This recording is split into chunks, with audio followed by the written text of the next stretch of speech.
In this world, ancient ruins are scattered everywhere, mysterious and dangerous places explored by bounty hunters. Among them all, the strongest right now is Kray, a man who stands at the very top of the hierarchy. There's no one even close to reaching his level. And now Kray is a young man living in the capital, where a large recruitment drive is being organized by one of the biggest clans. Kray sneaks into the line, and a girl named Ruta starts talking about her problems, saying that she can't go on alone in a treasure vault, so she decided to join a group.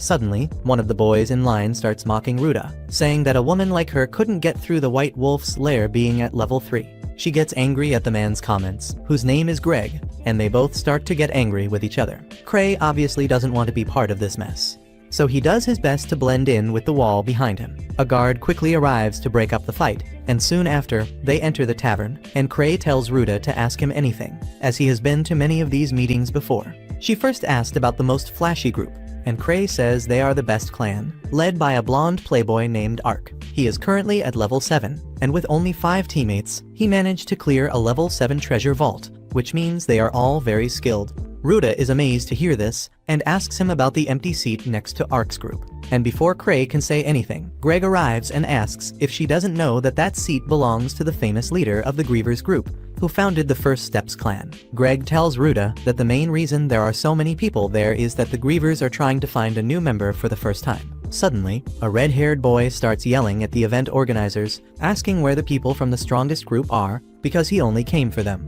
At that moment, a girl named Tino appears to discipline the boy, and although the guard from before tries to stop her, neither of them is willing to back down. The hunters in the tavern are eager to see a good fight, and Kray leaves with him so they don't get caught in the crossfire. Meanwhile, Tina starts to get heated when suddenly she senses a familiar presence, so she completely ignores the red-haired boy and starts looking around. Suddenly, she notices Kray and goes towards him, ignoring the redhead's attack, and her personality changes completely. She is now no longer the killing machine she was before, but a friendly and cute girl completely in love with Kray. She calls him master and asks how long he has been there. At that moment, the blonde boy named Ark arrives and tells Kray that he is late. Without his presence, the event that is about to take place cannot continue. At that moment, everyone is shocked to learn that this pathetic man lying on the ground is the leader of the strongest clan. Apparently, Kray doesn't like being the center of attention, and his history as leader of the strongest clan began 5 years ago, when he formed a group called Grievers with his childhood friends to fulfill their dream. They went to the beginners' vaults and quickly cleaned them out. Yes, in this anime they don't call them dungeons, but vaults. And during these adventures, it was only Kray's friends who did what they wanted, all the work, and he was often unaware of what was going on, being just a weak and vulnerable being. But his friends thought he was serving as bait for the monsters on purpose. He was the only one who had no real skills, and he knew he would soon get in the way of his friends on their mission. So, he decided to leave the group for the sake of everyone. When he gathered his friends to tell them he was leaving the group, they completely ignored him and said that their group didn't have a leader. Therefore, now he should take over the position. Kray was shocked that his resignation had been turned into a promotion, but he had no choice but to move forward. Thus, he became the leader of the group that soon became the strongest in the world. Back in the present, Kray is in his seat with Ark and Chino by his side, and both are fighting for his attention. Ark then says that Kray must have arrived late on purpose to mingle with the candidates and evaluate them. Deep down, Kray wants to say that this is not true, and that he was only late because he overslept, but he obviously says nothing. Ark then asks if he has found anyone suitable to join the group. Kray's attention turns to the violent redhead from earlier. He asks the boy to introduce himself. The boy says his name is Gil, and Kray believes that if Ark's group trains him, the boy will be able to unlock his full potential. But it turns out that deep down, Kray knows he has no talent for identifying people. So, he decided to choose Gil, who seems to be a very hard-working boy. However, he has one condition that Gil must meet. Kray says that the most important thing for a hunter is strength and the determination to never give up. And so, he decides to test them to see if they are worthy of joining his clan. He declares that since becoming a hunter, he has never lost a single time, and everyone is shocked. But that only happened because he has never been in a real fight. Kray then takes off one of his rings, declaring that whoever catches it will receive a recommendation from him to join the Ark group. He throws the ring toward the crowd, and Gil runs to catch it. But Chino acts quickly and sends him flying with a kick. The ring then flies out of his hands and starts rolling on the floor, and all the hunters in the tavern start chasing after it. Just like my father used to chase me when he was drunk to beat me up. To make matters worse, Kray declares that the ring is also a treasure item. Therefore, whoever catches it can also choose to keep only the ring. He wishes everyone good luck. Then he tells Ruta and Greg that he will see them around. The next day, while Kray is relaxing in his office, his secretary, Eva, complains about the small mess his challenge has caused. She also informs him that the Treasure Hunters Association wants to have a conversation with him. Being the coward that he is, Kray wants to send Ark in his place. But he is no longer in town, and so Kray has no choice but to go there. As soon as he arrives at the office, he immediately kneels before the big man named Gark and begins to apologize. But Gark is not satisfied with this apology. He asks his secretary to give Kray a book with missions that no hunter wants to do because they pay very poorly or are extremely difficult. Kray begins to flip through the book to find an easy mission and pass it on to someone else. He finds a mission in a level 3 vault. The mission is to rescue some hunters, and he easily accepts it, not knowing that it is the most dangerous of all. When Kray arrives at the clan's office, he finds Atino, who is there to show him the ring she won yesterday. He then asks if she is free now, and Atino says yes, because this is the perfect moment to make her master fall in love with her. However, what she doesn't know is that he only wants her to fulfill the mission she received from Gark. When this happens, Atino disappears, but Kray uses an artifact that tracks her and learns her whereabouts. He says that the rescue mission is in the wolves' lair, and he already knows exactly who he is going to send there with Tino. He then forms a group with Ruta, Tino, Greg, and Gil to take on the mission. At that moment, we are taken to a flashback from 6 years ago, when Kray's group went to register as a group with the Treasure Hunters Association. At the time, the redhead named Luke opened the door and introduced himself as the strongest swordsman in the world. After him, the tan girl named Liz declared that she was the greatest thief. Obviously, we are talking about classes here. At that time, Kray was filled with shame and just wanted to die. But his friends continued to embarrass him even more, saying that he was the strongest in the group. Even though he was reluctant, he went to the reception desk to fill out the group's paperwork, and the receptionist asked him to choose a name and symbol for the group, as no one in his group had thought of it before. Kray entered in an attempt to be rejected by everyone. He chose the worst possible name, the Grievers, and as a symbol he chose a poorly drawn skull, and it worked, because everyone told him that the name and symbol were horrible. However, he said he would not stay in the group if they chose another name or symbol. This immediately changed his friends' tone, and they accepted his decision. They then told Kray that he had a great sense of choosing names, and that the symbol he drew was incredible, and they hadn't realized this before because they weren't as smart as him. It was at that moment that Kray realized he had no choice. He had to move on, and the Grievers group was formed. Back in the present, Kray stands before the 3 treasure hunters who still haven't gotten used to the fact that he is the strongest man in the kingdom. They ask him if he really is a level 8 hunter, nicknamed Thousand Tricks. But before Kray can say anything, Tino defends him and orders everyone to kneel. In his presence, Kray asks her to stop intimidating them. But the redhead acts arrogantly, saying that he seems too weak to be the true master. Kray ignores this and asks if everyone present is willing to help Tino explore a level 3 treasure chest. Gil refuses to take orders from Kray, and Greg starts fighting with him, asking him to show respect to a level 8 hunter. With no other options, Kray decides to remove Gil from the team. However, the boy suddenly challenges him to a fight and says he will become his subordinate if he loses. Kray accepts the challenge but tells him to fight Tino instead. The boy accepts the challenge and they head to the training room. There, Gil tells Kray that after he defeats the girl, he will challenge him. In response, Kray says that Tino is a level 4 hunter, but even though she is at the same level as Gil, she is still far superior to him. Quickly, Tino says goodbye and Gil says goodbye. Platino, drop your weapon, saying he doesn't need them, which leads Gil to throw away his sword as well. Chino advances toward Gil, and the boy can't even react. He dodges the first blow, but that was just a setup for a powerful kick that throws him against the wall. Chino, happy, says she has already defeated him, but Gil gets up and attacks her. However, Chino knocks him down again with a blow to the neck. She assumes once again that she has won the battle and heads towards Kray, eager to receive his praise. As she walks towards Kray to receive some words of encouragement, Gil lies on the ground, totally unable to believe that he is lost. He remembers how he was always the strongest boy and dreamed of becoming the most powerful swordsman. He became a treasure hunter to fulfill that dream, but soon became too strong for his group, so he decided to join the strongest group. Kray, even without knowing his story, asks him if he left his old group because of the difference in abilities. And Gil, shocked, asks how he knows that. And Kray replies that he was once in the same situation. But unlike him, he ended up staying with the group. Kray says this, but does not reveal the most crucial part of his story, because at the time, it was his friends who didn't abandon him.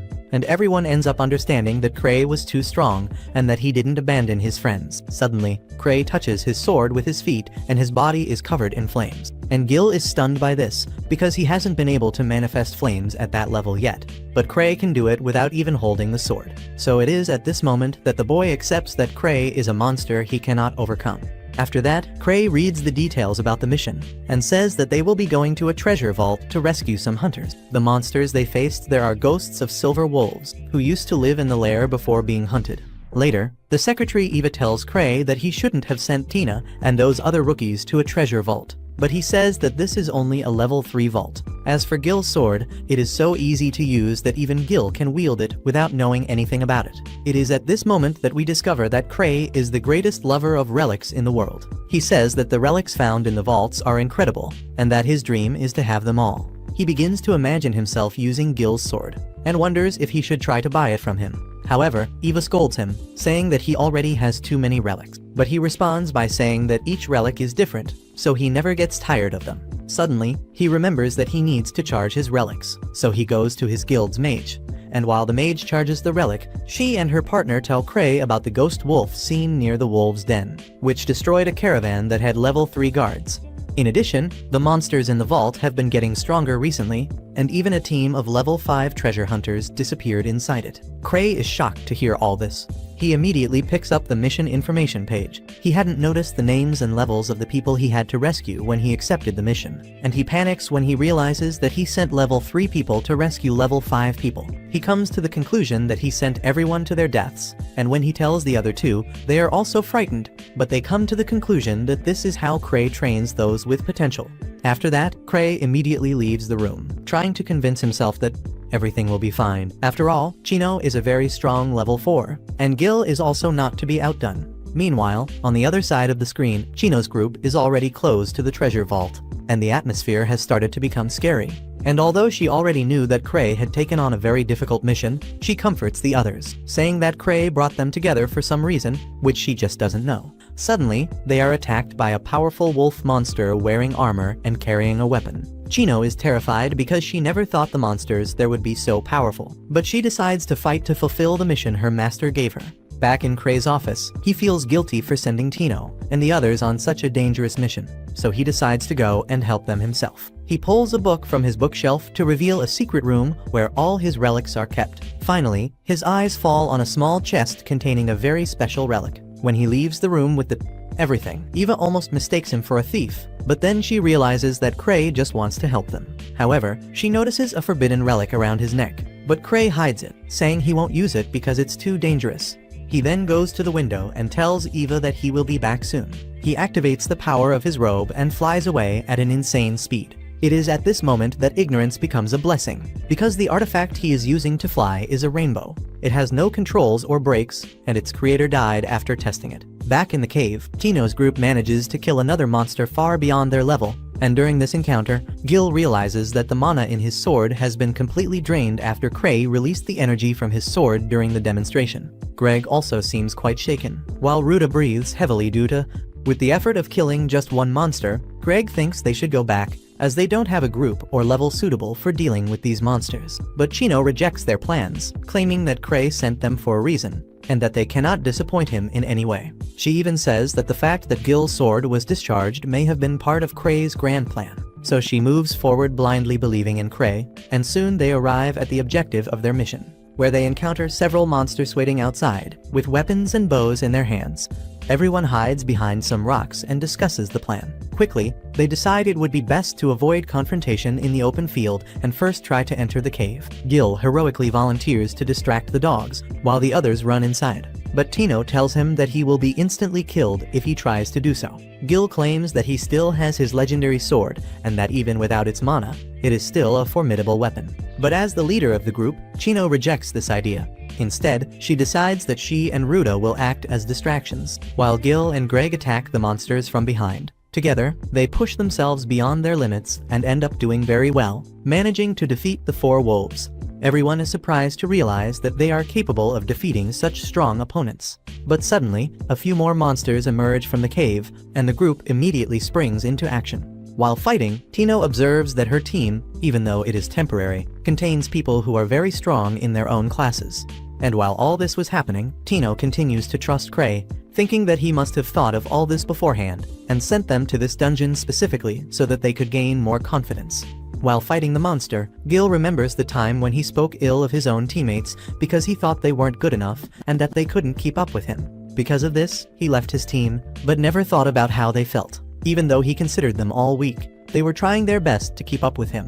While fighting the beast, Greg regained his balance and pushed the monster away, giving Gil the opportunity to land a big blow to the monster's chest, killing it instantly. He finally realizes how amazing it is to fight as a group, and that this time his companions are not complete idiots. Together, they advance to the next area. However, before crossing the next set of caves, Tino interrupts them, saying she senses someone's presence nearby. Greg asks if it could be the people who got lost in the cave, but Tino believes they must fight the boss monster before they can recover the injured members of the group. She says they can't grow if they only take on easy tasks, and Greg says that maybe she's right, because even after becoming a level 4 adventurer, he never advanced to higher level dungeons.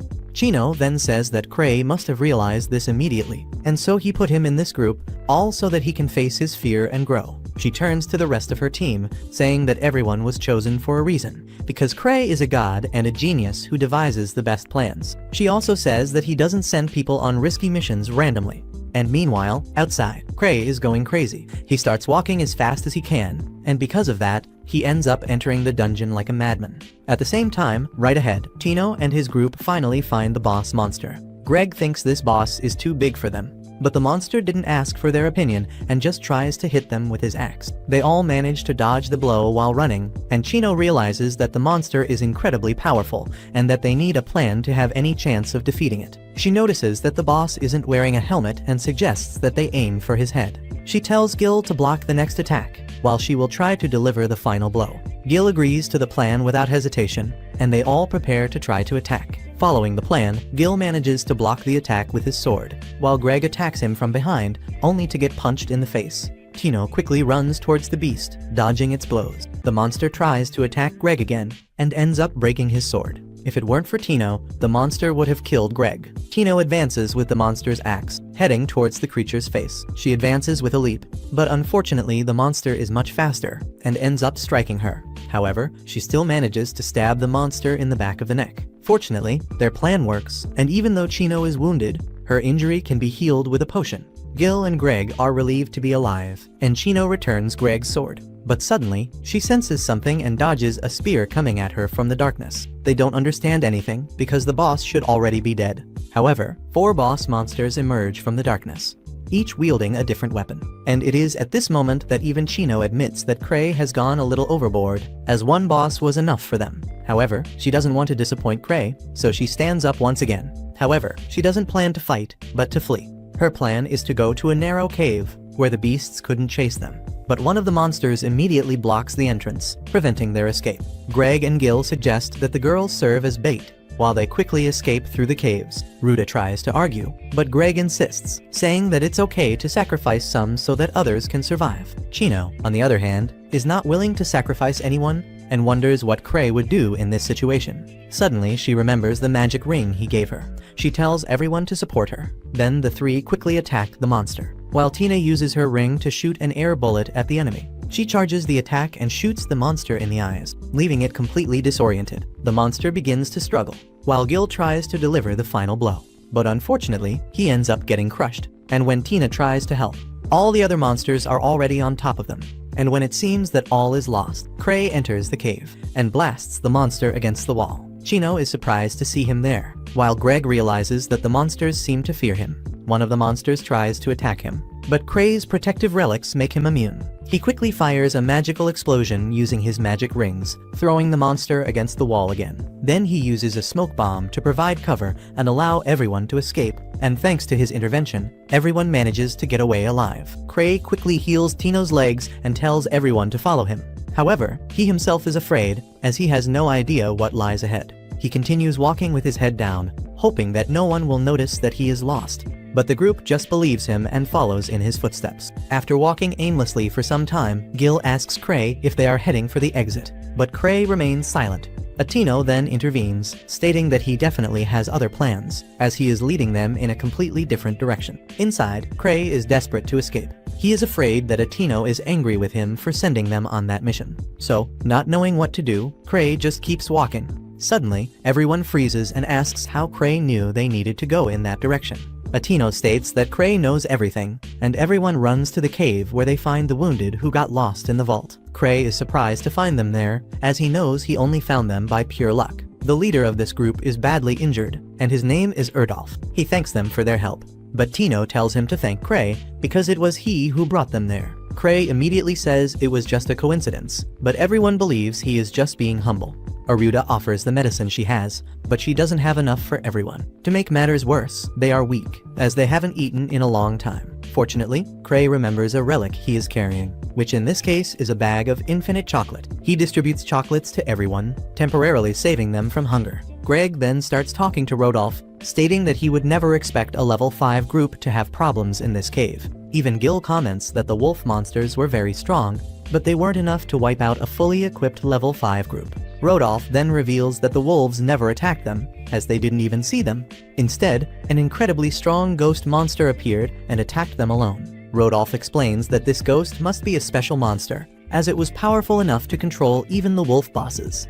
He adds that he thinks the ghost may be even stronger than the Sword Saint himself. And this shocks everyone, as they know that the Sword Saint is the strongest swordsman in the Imperial capital. And while everyone absorbs this information, Kray simply eats, as he knows that the Sword Saint is his childhood friend, Luke, and he doubts that this ghost is as strong as they say, because if such a strong monster existed, Luke would have eliminated it long ago. Still, Kray knows he can't deal with this ghost, and so from the bottom of his heart, he regrets not waiting for the handsome boy, Ark, take care of this mission for him.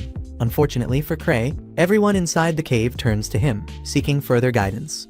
Not knowing what to do, he just walks away from everyone, and finally decides to trick them to buy more time. He tells Chino that she is the leader of the group, and that her job is to lead. Chino isn't very confident about being the leader, but Kray says it would be good training, and encourages her to become the leader. Tino is very happy to know that Kray trusts her so much, and promises she won't disappoint. They begin to walk through the maze of caves, and soon find the cave exit visible in the distance.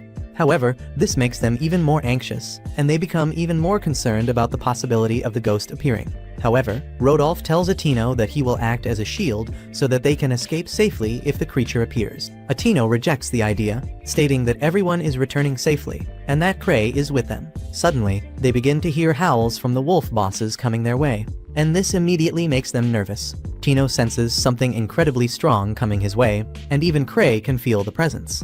Then, he quickly protects her, while thinking about all the relics he possesses, including the relic that gives him extra lives.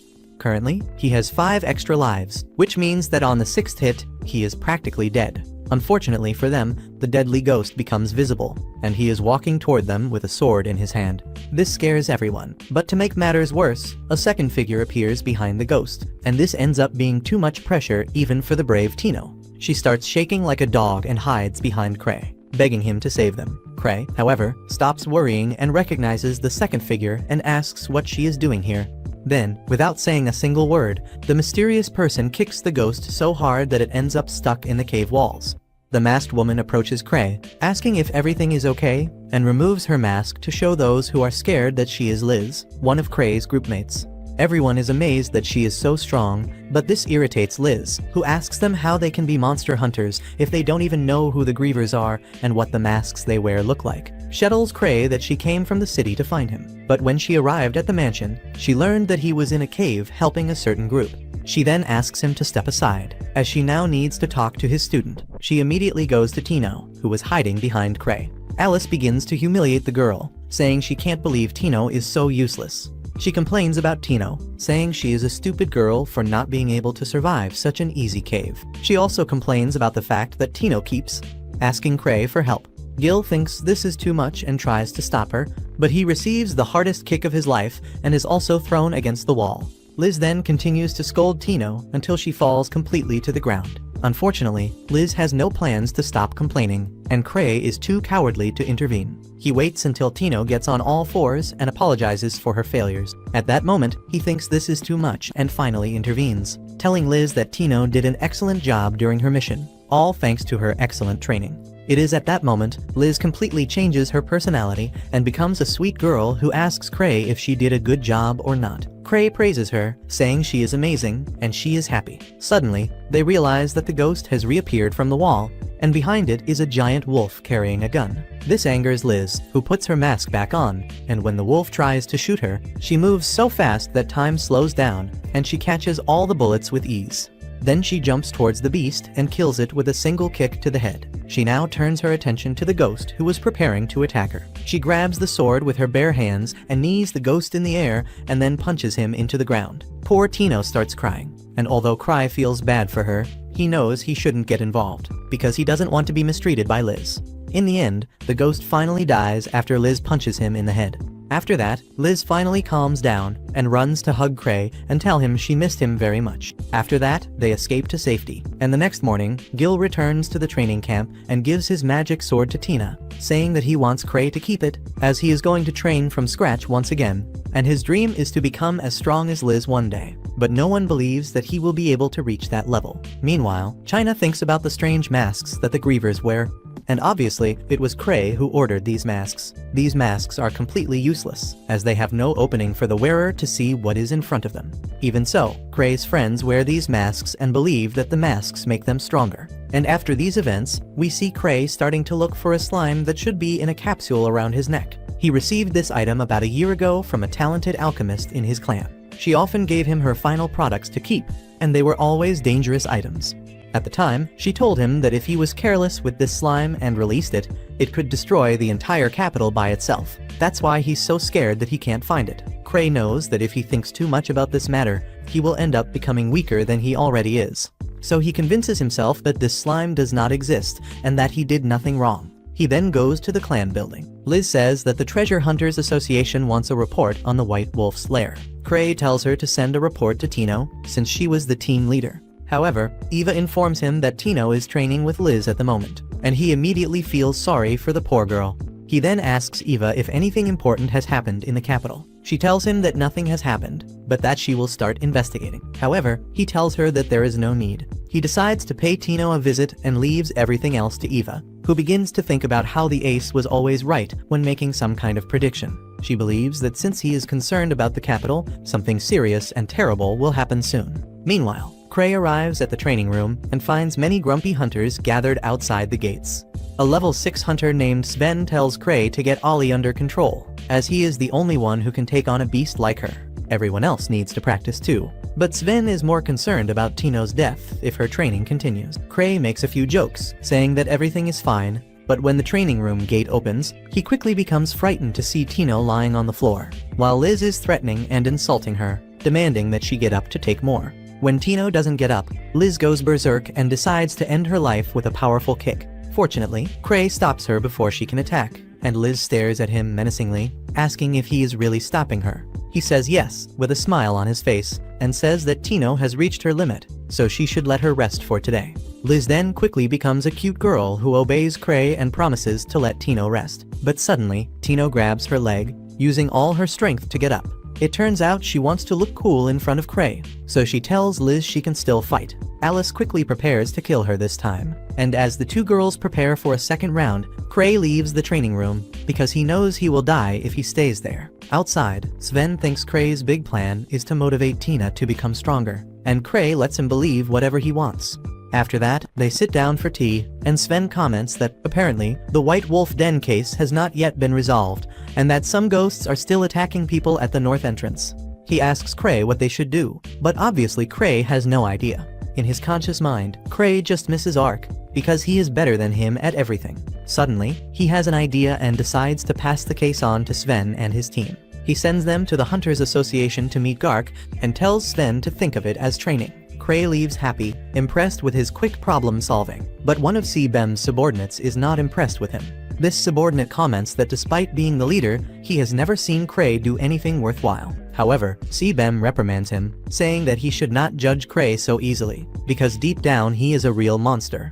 On the other hand, Gark from the Hunters Association thinks the same thing. Gark believes that although everything seems the same in the White Wolf's lair, Kray must know something that is happening. happening because he would not go there for no reason. Far away from them, in an underground laboratory, an old wizard is also thinking about Kray's involvement in the recent case. He is a member of the secret organization called Akashic Tower, which is researching ways to create treasure vaults artificially by manipulating the energy that flows from the earth. This old wizard is the mastermind behind the plan, and he was also behind the mutation of the ghosts in the White Wolf's lair. However, he never imagined that a high-level hunter like Kray would enter the treasure vault and discover their plan. The old wizard considers him a danger and goes to another location to continue his research, as they cannot face him without the head of security, who is out of town. Meanwhile, Kray has a nightmare about a giant slime burning the entire city. He wakes up sweating because the heat of the burning city felt very real. But he soon realizes that the cause of the heat is Liz, who has crawled into his bed and is fondling his balls. However, Kray is already more than used to this, so he doesn't even react. Liz then asks if he's free, because she's officially taking time off from work and training, and there's nothing better than going out to have fun with Kray. He decides to agree to whatever plan she has, because it's much better than working. However, when they arrive at the clan building, they are shocked to find Gark, who went there because Kray kept making excuses. Gark tells Kray they need to talk, but Liz confronts him, telling him to solve his problems on his own and stop relying on Kray. Gark is furious about this and complains that Liz left a high-priority mission incomplete, but Alice calls him bald and tells him to stop disrupting their meeting. They continue arguing, and Kray thinks he is watching a battle of insults worthy of a duel. Suddenly, the verbal battle turns into a real fight. Kray then calls Gark's assistant over for a kind of civilized conversation. Meanwhile, Alice and Gark continue fighting downstairs, destroying the reception area in the process. Alice, being agile, has the advantage over Gark, even though they are equal in strength. She even taunts Gark, saying that he is getting old and that his joints must be crumbling. She also jokes that his kite probably doesn't fly anymore, and enraged by the insults, Gark uses all his strength, but Liz easily dodges him and continues to pressure him. At that moment, Kray comes down and asks them both to stop, and although Gark is unwilling to back down, Liz runs and immediately to Kray's side, clinging to him and saying that they should return to their meeting. So, each goes their separate ways, and Kray and Liz finally go out to have fun.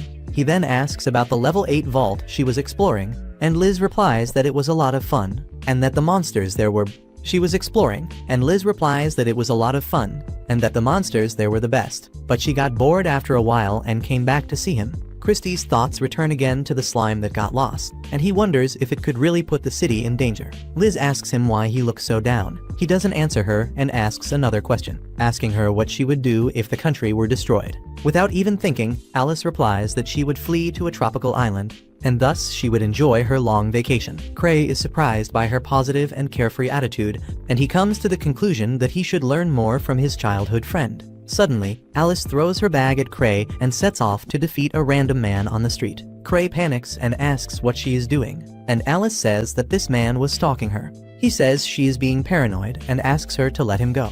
The man, upon seeing Kray, gets scared and runs away. Kray's strange behavior makes Liz believe that this was all part of his plan. She then asks Kray why he let him get away. She also asks him what their next step will be. Kray is confused by her questions, so he says they should just continue with their outing. The next day, Kray and Liz go to the most dangerous part of the city, and she still thinks they are on a date, but Kray denies it, saying they are going there for work, because according to the information he received from Eva, there is a drug deal going on there, the city, and she still thinks they are on a date, but Kray denies it, saying that they are going there for work. But to make this trip better, he heard that a new ice cream shop opened in the area, so he plans to check it out and then walk around the slums a bit, just to say he completed the mission.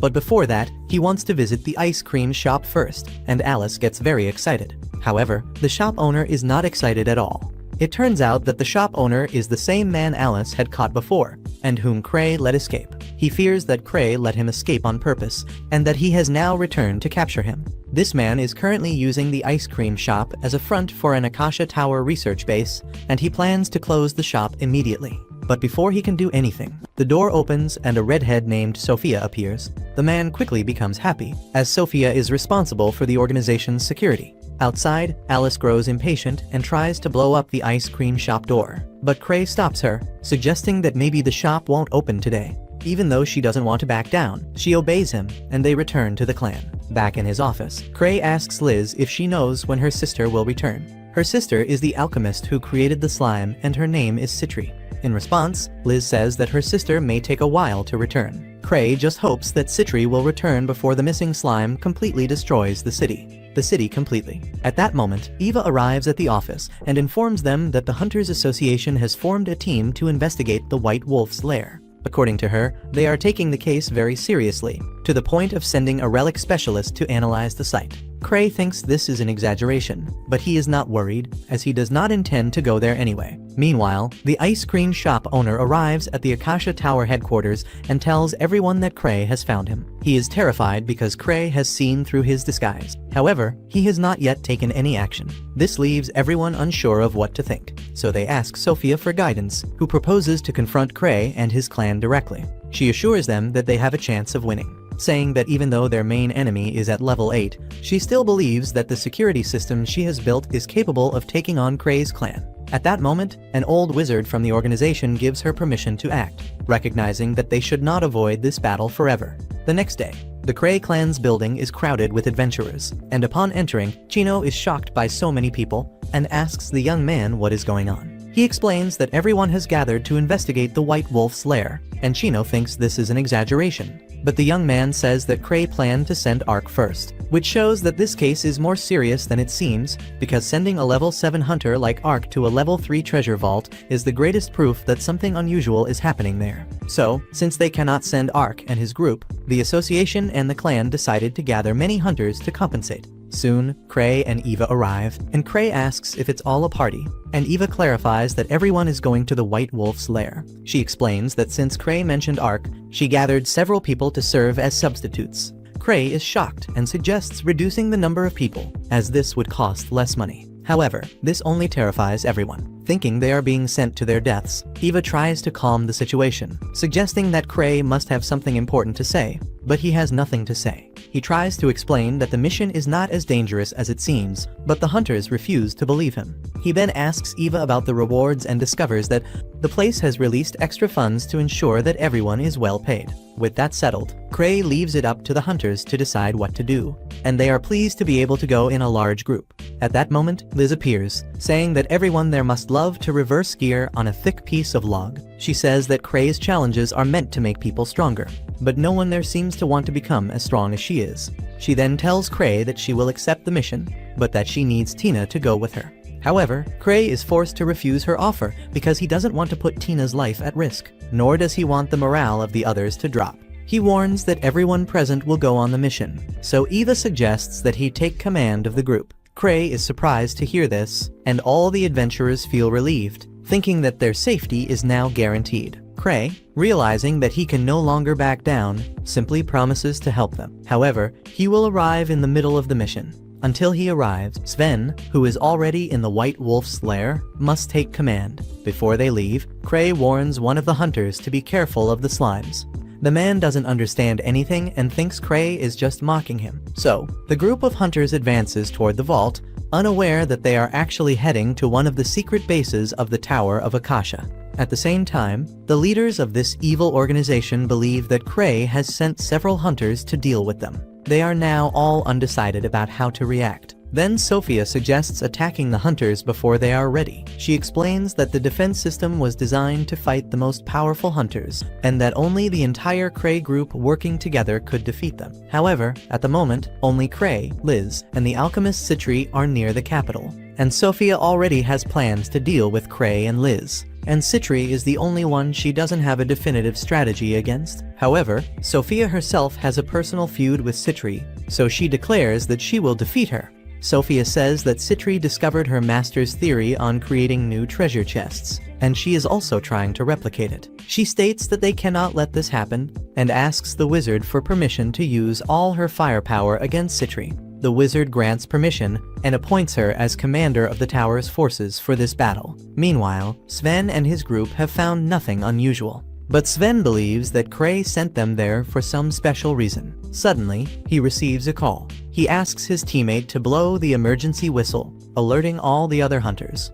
When everyone gathers, Sven shares Kray's message about the slimes, making the hunters furious that they are receiving orders from a man who didn't even have the courage to go to the site. However, Sven asks them to trust what Kray says and tells a story about how Kray once invited everyone to a flower viewing party and asked them to bring their weapons. And the moment Kray made the toast, a treasure chest appeared behind him, showing that he had foreseen everything. The hunters are impressed, and Sven emphasizes that Kray's information is more valuable than anything else they could find. Meanwhile, in Kray's office, Alice is begging for work, saying she wants to show him her fighting skills. He is irritated by her behavior and can only think about how long he will have to deal with her until these hunters solve the problem in the White Wolf's lair. His goal is to show up only at the end of the mission and take all the credit. At that moment, the alchemist Citri arrives on the scene and tells Kray that she has come to help deal with an incredibly strong and intelligent organization that could soon become a major global threat. Kray immediately kicks Liz and Tina out of the office to hear the details from Citri. Across town, Gark is also preparing. He puts on High's battle armor to enter the treasure vault and show that his glory days are not over yet. His assistant tries to stop him, saying that his bones can no longer take the pressure and that if he pushes too hard, he may end up shitting himself. Suddenly, Citri appears and shares some important information about their true enemies. Back in Kray's office, he reflects on how Citri was the only person in his circle of friends who wasn't extremely strong. She knew she could never fight on the front lines, so she decided to do something else to support her friends. At the time, it was Kraken who suggested that she become an alchemist, which led her to become the greatest alchemist of all time. Citri explains that the slime she created has the ability to quickly adapt to its environment and evolve, but it is an unstable prototype and has failed. However, she assures him that her creation would never attack her or Kray. Even so, Kray is still frightened to realize that the rest of the city is still in danger. He admits that he does not know when and how the slime disappeared, and Citri deduces that it must have escaped from the capsule through the drainage system. Kray is somewhat relieved by Citri's blind trust in him, but before he can relax, she warns him that there is something even more dangerous than the escaped slime to discuss. At the same time, in the White Wolf's lair, Sven receives information that Kray will not be joining the group anytime soon and that Liz has also been forbidden from helping them. He feels secretly relieved that he won't have to deal with Liz, so he decides to give a motivational speech to the treasure hunters. Osvin asks if they are ready to fight a slime, and all the hunters respond confidently, saying that even children can defeat slimes, and that this is not something they need to worry about. Sven, however, already expected this attitude and mentally curses Kray for not giving more useful information. At that moment, an extremely arrogant hunter decides to enter the vault on his own, claiming that planning is for losers. Sven then asks if he wants to be the monster's first victim so that they might learn something from his death. A man then gathers his companions, and amid the confusion, a shy red-haired girl raises her hand to ask a question. For some reason, she reminds him a lot of Sophia, but she claims to be just an alchemist from the Kray clan. The redhead explains that she worked alongside Citri on research about slimes. She then takes out a mysterious bottle and claims that the liquid inside can defeat any slime, regardless of its strength. After hearing this, Sven tries to motivate the hunters, telling everyone to seek victory and return alive. With that, they finally begin their investigation, and at the end of the day, they find only wolf ghosts, which are much stronger than expected, but they still haven't found any slime. Sven begins to wonder if Kray made a mistake this time. Meanwhile, the cocky idiot decides to go out and water a tree. He complains about Kray giving orders without showing up on the battlefield. Suddenly, he hears a strange sound and decides to investigate. Then he finds two mysterious men and a huge chained wolf. These guys are members of the Akasha Tower, and they are about to inject something into the wolf to turn it into a living weapon capable of decimating the hunters. The ugly hunter realizes that something is wrong and acts before the worst happens. He knocks out one of the men, but the other throws fireballs at him. He manages to block the attacks and goes after the second one, beating him up. Meanwhile, the first man injects the serum into the wolf, which begins to melt on the outside, becoming something even more dangerous. The two men then declare that the wolf will now seek mana to strengthen itself. The creature absorbs the energy of the two wizards in seconds, becoming a monstrous threat. The ugly hunter whistles to alert the others, and Sven immediately organizes everyone outside the forest. Soon after, the ugly hunter appears seriously injured. Monstrous creature. The hunter whistles to alert the others, and Sven immediately organizes everyone outside the forest. Now a grotesque mixture of a ghost wolf and a slime. Sven shoots arrows to try to immobilize it, but he is unsuccessful. The mages attack with fire and ice, but they also do nothing. Sven and the healer rush to help the wounded hunter, who explains that he saw two men injecting something into the wolf, and that after that it turned into this hideous thing. The monster advances, unaffected by the attacks, and Sven decides to try physical combat, firing a series of arrows at it. But still, he has no results. He realizes that neither magic nor ordinary attacks work and warns the hunters to buy time and keep their distance. Sven then goes to the red-haired alchemist and asks for the bottle with the anti-slime product. She then explains that if the slime touches this product, it will self-destruct. Sven quickly comes up with a plan and places the bottle on the ground, luring the slime to it. When it falls on the bottle, the liquid reacts violently, causing several explosions in the monster's body. Everyone begins to think that the fight is over, but the slime absorbs the explosions and survives. Sven realizes that this plan didn't work because this monster isn't just slime, but something much more complex. It is at this moment that an ally comments that Kray never said the enemy was ordinary slime, but rather something similar to slime. Sven becomes even more irritated and immediately curses Kray. At that moment, Citri arrives on the scene to help. She says she begged Kray to let her participate in the mission in the White Wolf's lair. She then explains that the slime cannot be hurt because its mana is forming a natural barrier. Despite this, Citri, as an alchemist, is fascinated by this monster. To her, it is a unique being, and she quickly analyzes how it was created. While dodging the monster's attacks, she discovers that it is hunting people with high mana concentration to regenerate itself. Feeling sorry for this creature, which she considers a failed experiment, she decides to kill it quickly. She throws a special bottle and asks Sven to hit it with an arrow.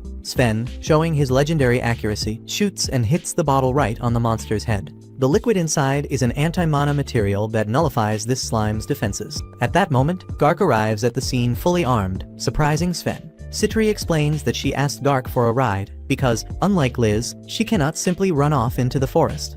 Even so, Gark's presence does not seem to clarify anything for Sven. Citri then explains that she has a theory about who is behind all this. She leads the group to a camp and reveals the existence of the Tower of Akasha, led by Master Noctis.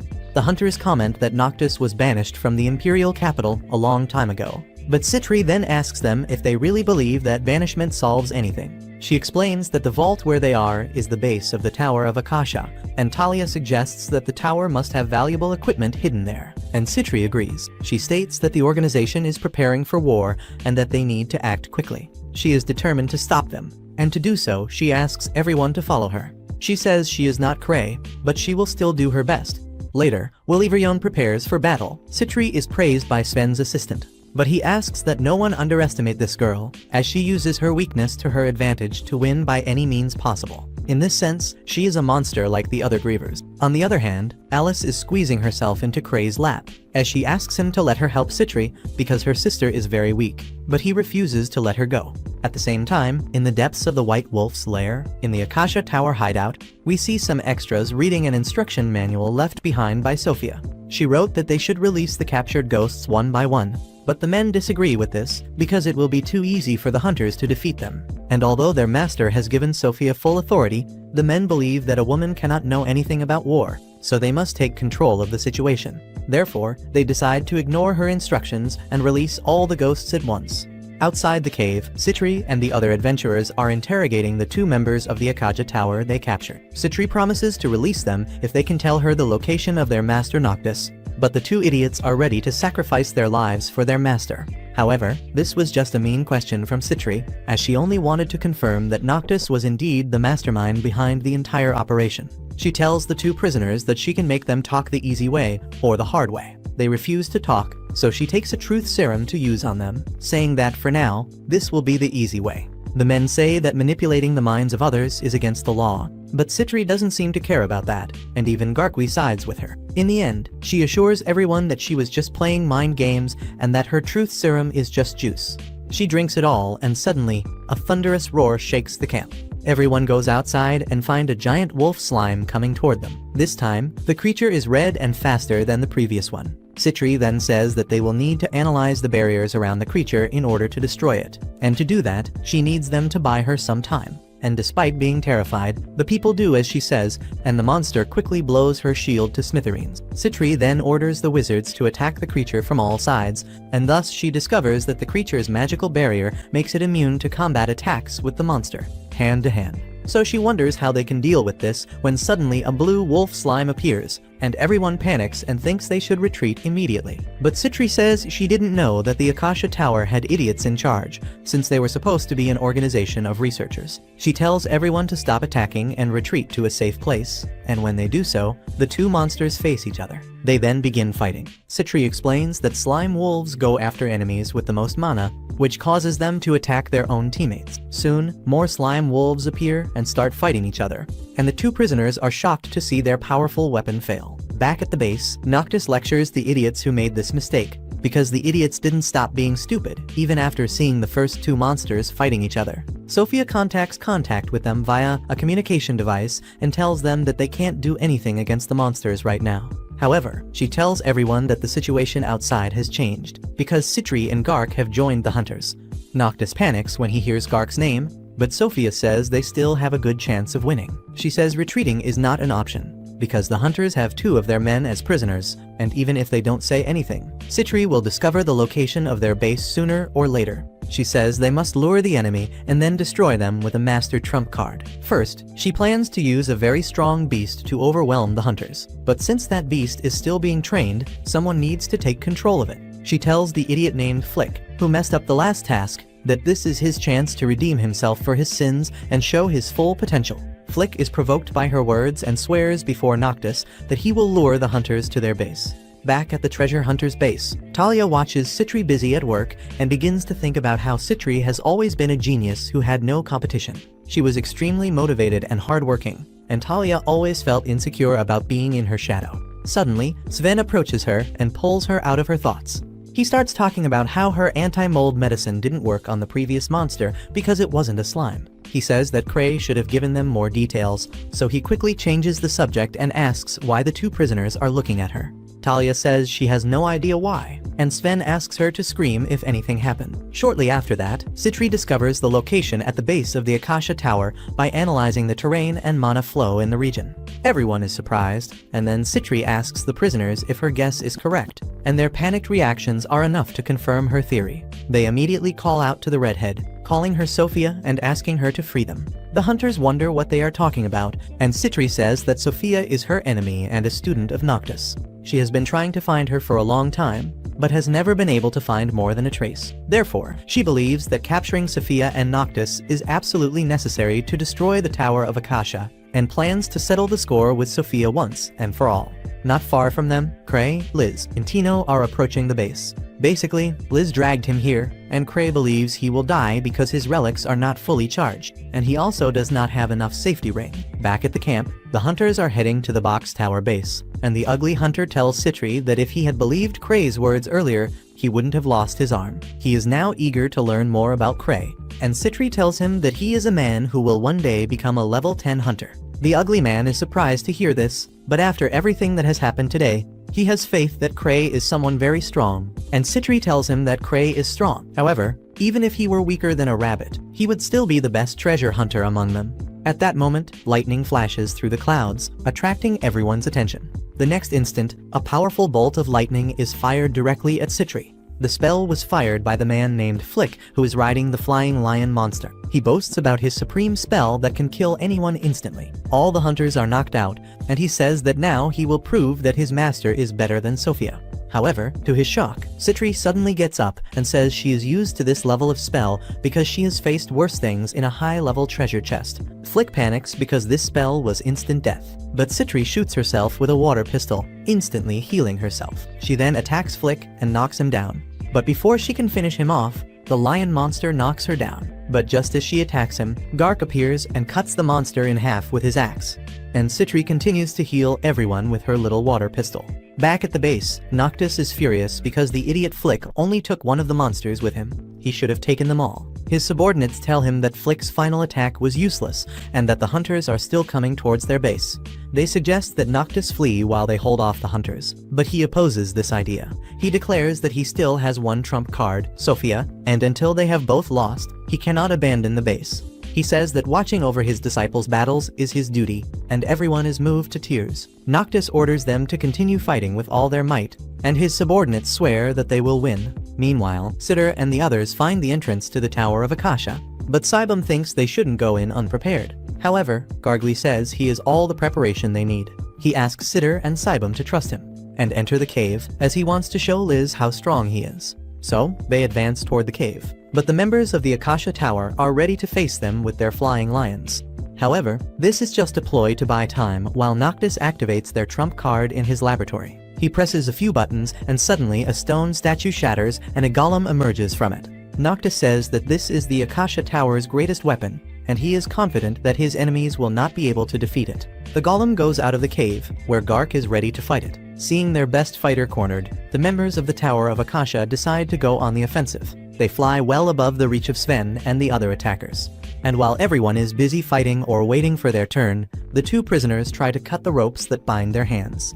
One of the flying lions attacks Sven and wounds him, but he heals himself and tells his friends not to let the group's morale drop. Things look terrible for the treasure hunters, but suddenly Liz arrives on the scene and hits one of the flying lions with her super speed, knocking it down instantly. Everyone is excited because now they have Liz to help them, and Sven tells them to move forward. On the other hand, Kray and Tino are alone in the forest, and Kray is a little worried because Alice has run off to fight, and now he doesn't have a reliable bodyguard. Suddenly, Tino senses a presence. She alerts Kray and asks if she should deal with whoever is near them, but he asks her to leave them alone, believing they are just wild animals.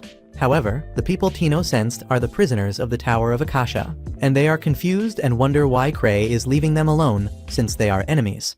What they don't know is that Kray doesn't even know they exist. Kray decides to keep moving forward, but the power in his night vision goggles runs out, so he asks Tino to lead the way. Back on the battlefield, Liz is completely defeating the flying lions, and she also mocks the treasure hunters, asking how they couldn't handle it. She calls her sister, Citri, weak, and Citri asks what the hell she's doing here, and Alice says she managed to convince Kray. Now she moves quickly, attacking the golem. However, the creature is more powerful than she expected. She continues with her strategy of attacking the golem at full speed, pushing it back and causing it to break little by little. Gark doesn't want to be defeated by her, so he attacks the golem with his axe, freezing it at the point of impact. The golem falls to the ground while Sven aims at it. The creature is drained of energy for a while, but then recovers and prepares to attack again.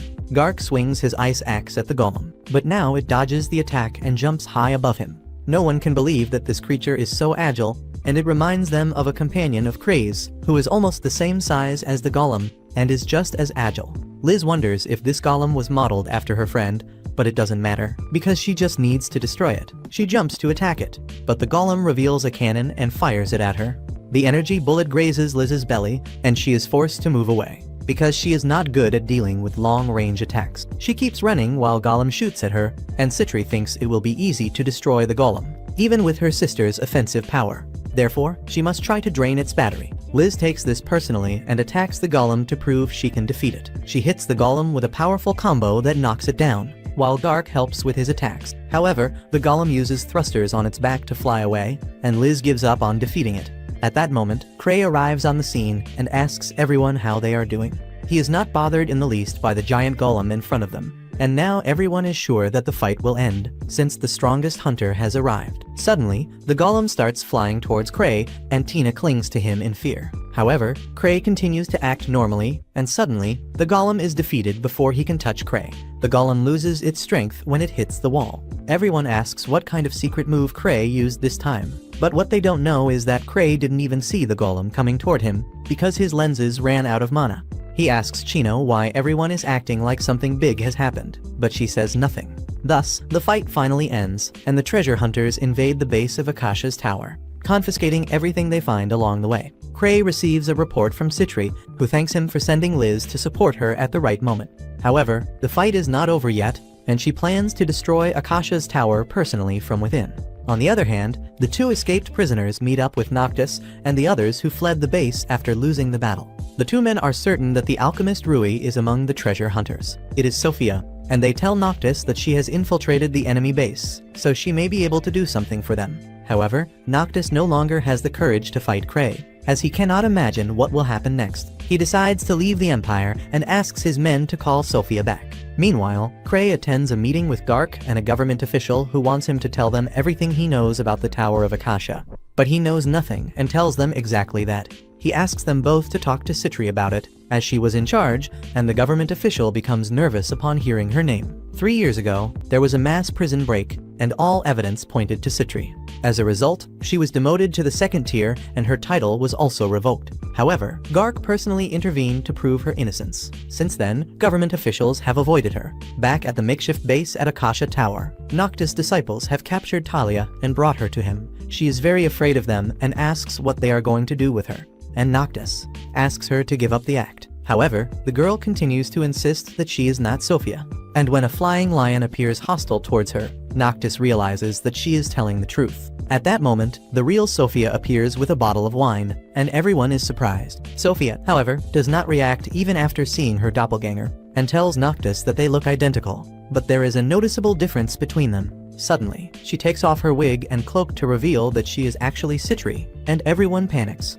Noctis asks how she dares to cosplay as Sophia, and Citri tells him that she herself is the Sophia he knows. Everyone is shocked to hear this, and only now realize that Citri has been manipulating them from the beginning. She tells them that this is not true, and that she joined the Akasha Tower because she was very impressed with the work Noctis had done. She still greatly respects his curiosity and thirst for knowledge, and helped him with all her heart because she really wanted to see the results of his research. However, she tells Noctis that now they need to stop this. She tells him that the reason Kray let his men go, despite catching them and taking no action against them until the end, was because he was warning her to stop this and come back to him. She assures Noctis that she didn't say anything, but Kray has the power to see through lies. She says she set up a whole stage so they could test their research against high-level hunters, and the tests went very well. However, when Golem attacked Kray last night, she quickly intervened to stop him, as she didn't want Golem to be destroyed. She tells everyone that the research has been confiscated and that they will all be arrested.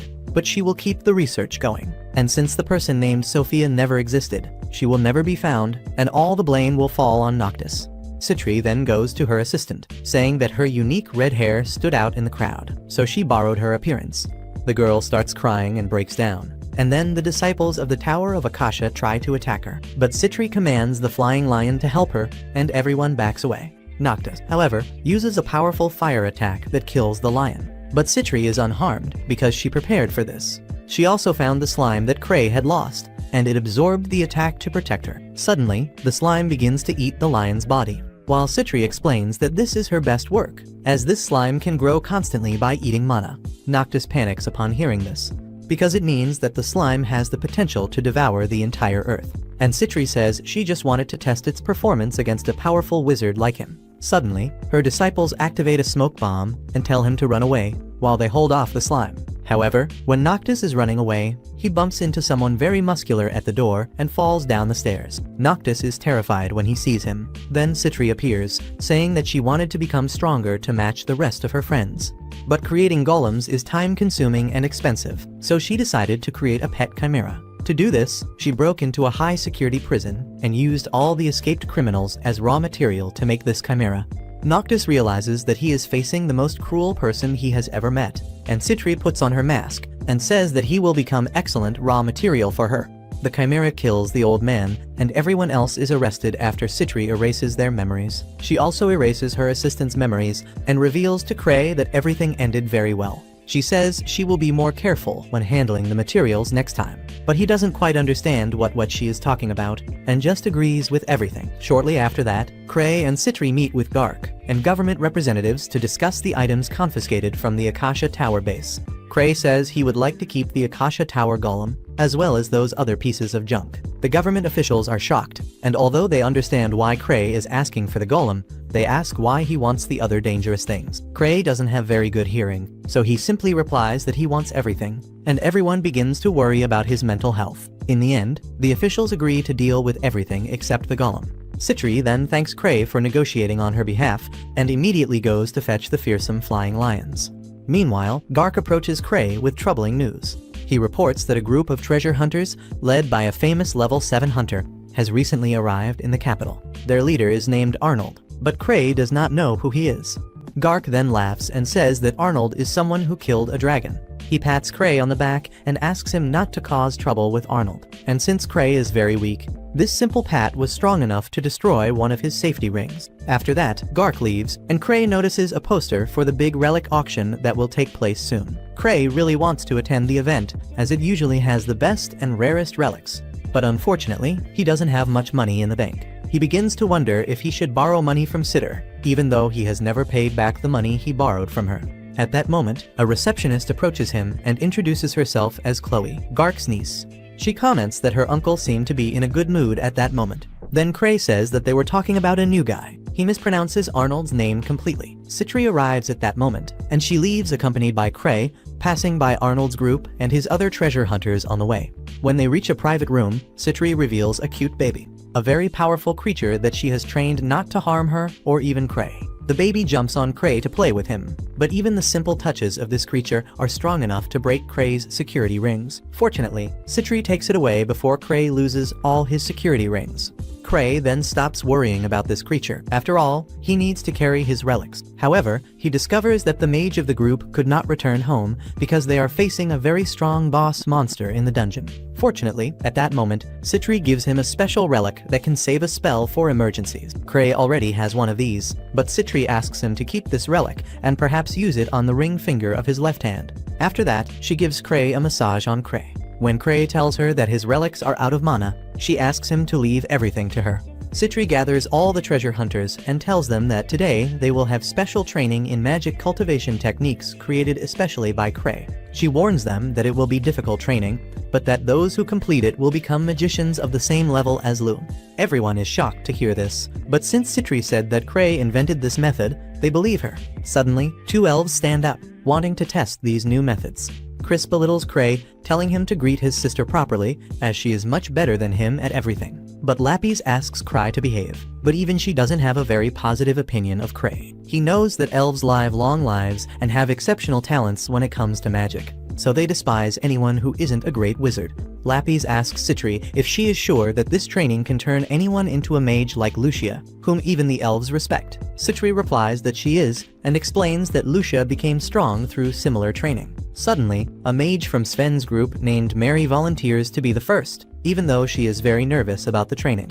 However, the training ends up being a little disappointing, as she only has to charge Kray's relics, which is very difficult, because the ring never gets fully charged, no matter how much mana Mary pours into it. Citri tells her to keep going, and after much effort, Mary finally charges the ring. Citri then tells her that there is more where that came from, and makes her charge the magic rings one by one. Finally, Mary faints from exhaustion, and Citri explains that most people's mana capacity reaches a limit in their teens, and that they cannot grow beyond that. However, if they manage to exhaust all the mana in their bodies, there is a chance to increase this upper mana limit by a small percentage. Hunters complain that this method is impractical, because it takes too long for them to recharge their mana, even for elves, but Citri has the solution. She takes a special medicine and pours a few drops into Mary's mouth, causing her to wake up quickly and then faint due to the medicine's horrible taste. Citri tells everyone that Mary's mana capacity has increased with the medicine and that her mana has also been recharged. She explains that this is how Lucia became so strong. She wasn't born with the overwhelming power she has, but worked hard, and drank a lot of this medicine to get where she is. Everyone is shocked, even Kray, who didn't know that Lucia had to go through this after carrying her relics. After that, Citri begins to provoke the elves, asking if they are not capable of doing what Lucia did, despite being a race that prides itself on its magic. So, the elves accept the challenge, and Citri calls her Chimera, with a bag containing all of Kray's relics. Kray begins to carry them one by one, and the other wizards of the clan also begin to work to become stronger. After that, Kray and Citri go to Liz's house, and this shameless girl comes out of the shower without clothes because she forgot her towel outside. Citri closes Kray's eyes so he doesn't see his sister naked in front of him, and after a short discussion, Kray tells Liz that he was planning to throw a party to celebrate her and her sister's return. Liz wants to hug Kray a lot because of this, but Citri manages to hold her back. And then, Kray says that Chino will also go with them. They go to a restaurant to eat and drink. Liz and Citri argue with each other the whole time. Citri challenges her sister to a drinking game and puts poison in her sister's drink when she isn't looking. However, Kray decides to switch the jugs, and Citri ends up drinking the spiked drink. She gets drunk very quickly because of this and starts attacking Kray. Kray, saying that he considers her a walking bag of coins. She asks him if he remembers what day he was killed, how much money he owes her, and then says that Kray must pay her with his own body. Before she can get close to him, a lion throws herself on her and pins her to the floor. Suddenly, they hear a commotion and discover that one of the treasure hunters bumped into a guy named Arnold, who has a very short temper and loves to pick fights. His minions tell everyone to treat him with respect, because he is a dragon slayer and a level 7 hunter. Hear that? Alice and Citri are curious about him. Arnold says loudly that he wants girls and drinks. Suddenly, Liz walks up to him, saying she's there to fulfill both requests, and tells her to go home. This angers Liz, and she pours the drink on his head.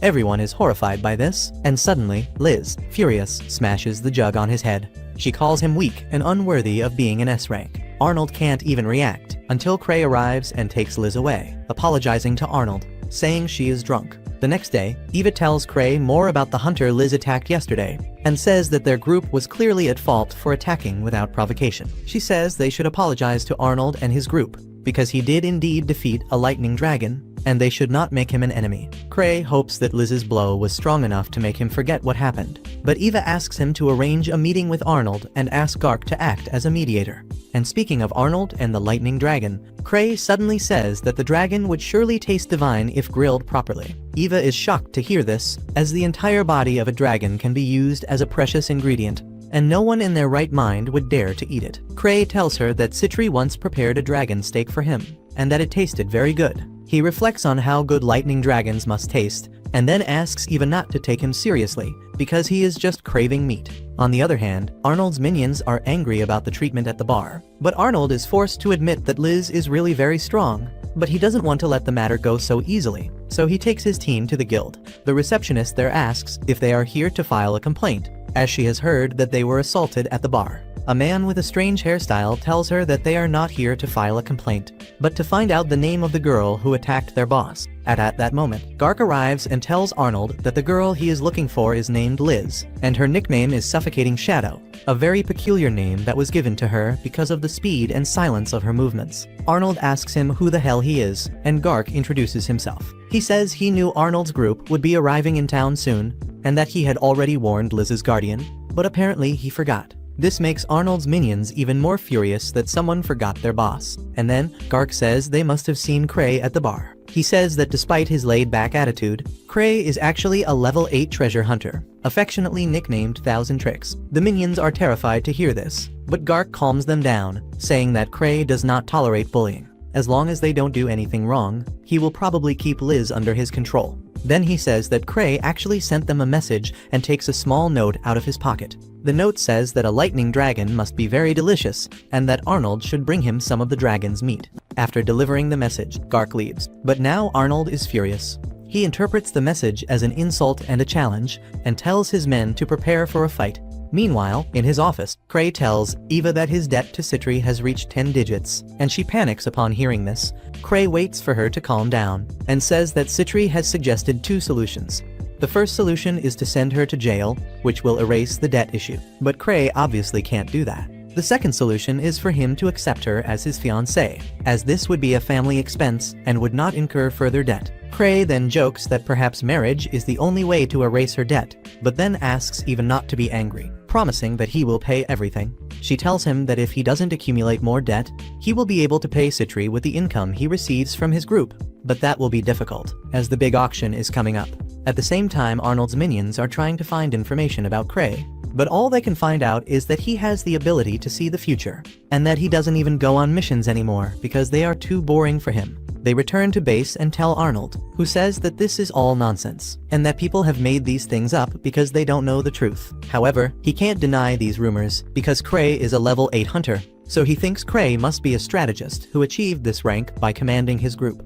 Arnold doesn't think Kray is weak, but he is confident that he can't match a level 7 fighter like himself. Meanwhile, Kray tries to forget his debt by enjoying the sun, when suddenly, Tino jumps onto his balcony, because she thought he was smiling at her. She asks what she can do for him, and Kray jokingly says that he needs money. She is discouraged to hear this, but still offers to lend him some money from her savings. Kray says he won't accept anything from her because he has a 10-digit debt to Citri. Chino is shocked to hear this, but when Kray tells her that the debt can simply disappear if he marries Citri, she immediately coughs up blood, believing that Citri is trying to monopolize him. Kray tells her that it was just a joke and says that they can take a walk to lighten the mood. On the way, Tino suggests that he go to some high-level vault and find some relics that will earn him a lot of money, but Kray doesn't want to die trying. At the same time, Arnold and his group are looking for the clan's building and are shocked to see Kray alone in front of them. Kray remembers them from the bar, and the men prepare to attack him. Tino tells them to go to the basement, where they find Kray alone in front of them. Kray remembers them from the bar,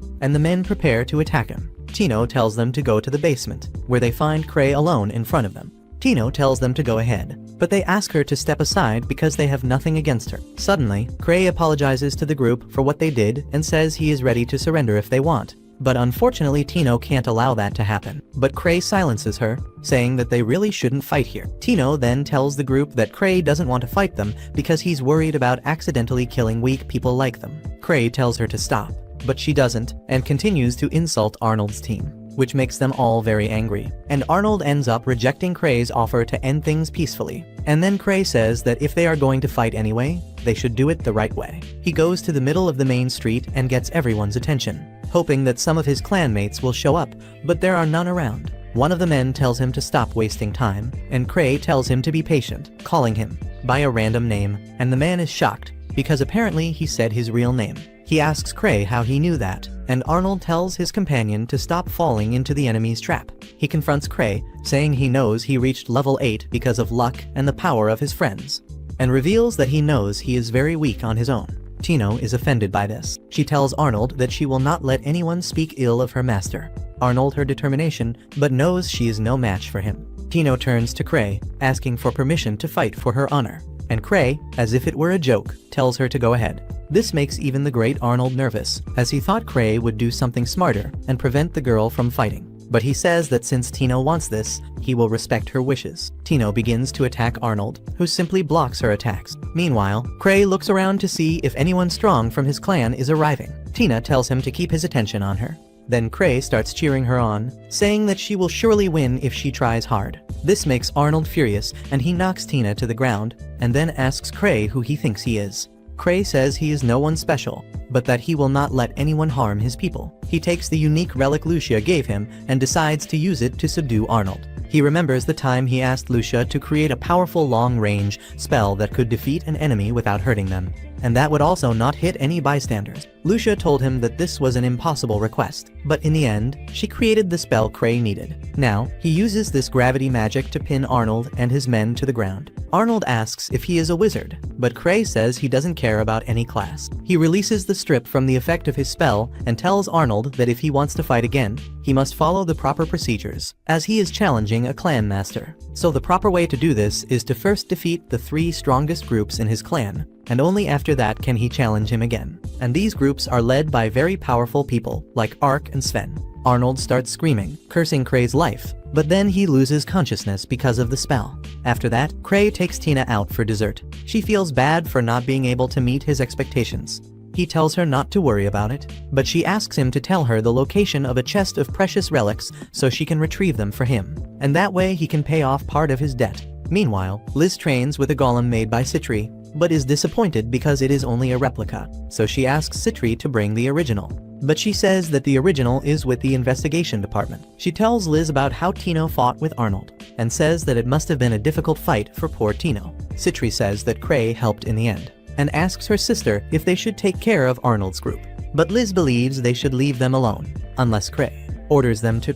Kray meets with Chloe, saying he doesn't understand why Arnold and the others are mad at him. Then she points out that it's because, although Arnold is a level 7 hunter, Kray seems to completely ignore his existence. She asks him what his first impression of Arnold was, and Kray says that Arnold must like women with large breasts, since he wasn't interested in Alice. We then see that in the past, Chloe tried to join Kray's clan, but was easily defeated by Luke and failed the test. So she gave up being a hunter and became a receptionist for the association. She asks Kray why she failed the test 3 years ago, because at the time he told her she had potential. So, if she had potential, she wants to know what was missing for her to become an adventurer in his clan. In response, he says she should already know. After he leaves, he remembers why she failed the test 3 years ago, and it was actually because she was too young at the time. and he knows that if she tried to do it now, Gark would end up beating him up, so it's better for her to stay in her current position. Chloe then wonders if Kray's refusal to give her a straight answer is one of his 1,000 attempts to find out everything on her own. She thinks he believes that just giving her an answer will not benefit her, so she decides to keep thinking about the real answer, and until she finally understands it, she will continue to do her duty in the association. After that, we see Arnold getting shocked when Chloe tells him what Kray said about him, and the other member tells him to stay calm, saying that Kray is just trying to provoke him. But they can't believe it when Chloe says that Kray himself claimed that Arnold only likes women with big breasts. Now, in order for Arnold to challenge Kray again, he will have to fight the 3 strongest groups in his clan. And when one of the strongest groups shows up and Arnold challenges them, they refuse to fight them. This makes Arnold very angry. His companions tell him not to act rashly, saying that an auction will soon take place where they can obtain new equipment, and that perhaps they will be able to sell the relic that was rejected in their homeland. Meanwhile, Kray and Chino go to a man named Matties to show him a relic that Chino found. He mentions that it is an external relic, saying that it is probably an item from a high-level magical tool organization. This makes Kray very excited. He is curious about its effect, but Matties says that he cannot activate it without knowing what it does, so he will need to keep it for a while. He says he is very busy with many appraisal requests since the auction is about to begin. Kray wants to see the relics, so while he is busy talking to Tino, he allows Kray to take a look at them. Matties tells Tino to take care of herself, saying that she reminds him of his granddaughter and that she should rely on her friends if anything happens. He says that even Kray can be helpful sometimes, and she says that even though Kray is strict, he is a wonderful person. Therefore, compared to him, she is nothing. Matties gets angry and asks what Kray is teaching her, but Kray is too focused on the relics. He discovers a relic called Reverse Face, which can change the face of its user. Unfortunately, the relic similar to the one he had was destroyed by Liz, so he wants another one so he can go out without worry. Unfortunately, at that moment, Matties tells him to leave, saying he has a lot of work to do. But Kray tells him to contact the owner of this relic, because he wants to deal with it directly. After that, Tino asks Kray how he will get the money, and he says that a relic like that is not sold in stores because it can be used for crimes, so he cannot pass up this opportunity. On the way, they come across a carriage with a noble coat of arms. Tina mentions that it is the coat of arms of a very important noble family, but she is confused about what they are doing there, since nobles hate hunters. They see a girl named Eclair meeting with Ark, who says he wanted to see where Ark spends his time. She says she hates hunters, but that she likes Ark very much because he has great dignity. She sees Kray looking at her, so she asks him to stop looking, which makes Tina angry, but Kray quickly holds her back. Kray introduces himself to Eclair, and she says her father told her about him, but seeing him in person, she can't sense any strength in him, so she can't believe that Kray is of a higher level than her love, Ark. She asks if he bought his status with money, and asks him why he doesn't try to defend himself. He then says that he is always careful with his behavior, as he was taught to have good manners. After she leaves, Kray asks Ark if he has money. Ark says yes, but refuses to lend it to him, as he knows that Kray must have found another relic. Kray tells him that he needs to get it. Then Ark asks him what the relic can do. But when Kray says he can't tell him, Ark tells him he can't help him. Kray starts asking everyone to lend him money. And so, a rumor spreads around town that he is looking to buy a powerful relic at auction. After seeing that he has no other choice, he goes to Citri and apologizes for asking her for more money, even though he said he would pay his debt. She notes that their relationship has always been like this and says that her research will be delayed a little, but that she has obtained money by selling spare materials. She notes that since he really needs the relic, she will put her needs aside, and even offers to ask the bank for a loan if the money is not enough. Kray hopes that the owner of the relic will not ask too much for it, but is shocked when he sees that the relic belongs to Arnold's group. Arnold's companion tells them that this is a rare relic that they brought from the land of mist, so they won't sell it for little money. But Citri tells them that it looks scary. Arnold's companion says that they can simply put it up for auction. But Citri says that nobles don't buy relics that don't look good, so it won't sell for a high price. Arnold says that they don't even know what the relic's effect is. Therefore, they can't put a price on it. But he thinks Kray must know what it can do, since for some reason he is very willing to buy it. Kray refuses to tell him anything, but notes that the relic is dangerous, and that's why it has been restricted by law. So he tells them that it's best to sell it. Arnold wonders why he wants this relic so badly, since it is so dangerous that they cannot sell it. Arnold begins to wonder if Kray is trying to lure them into a trap. He believes that the relic may indeed be a dangerous item, and that Kray may be trying to get them to keep it. so he decides to sell it for 10 million coins, because he knows that this relic is of no use to them, since they don't know how to use it, and falling into Kray's trap by keeping it would be the worst case scenario. And so, he suggested a price they couldn't refuse. Kray accepts, and Arnold is happy thinking he has won the negotiation. But Kray asks Citri if it is okay to buy it for such a cheap price. She says that they were the ones who suggested a price. Then, when they are about to buy it, other hunters start offering more money for it, and Eclair offers 100 million to buy it.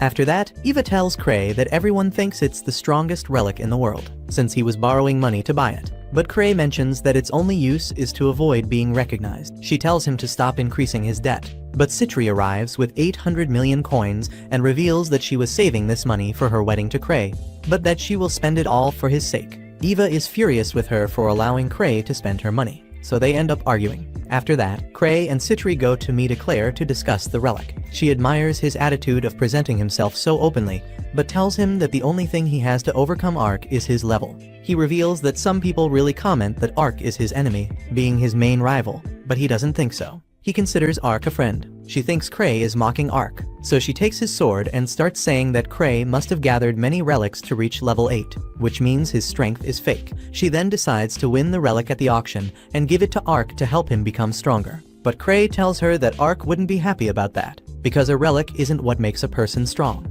Upon hearing this, Eclair starts crying, saying she will get the relic and give it to Ark.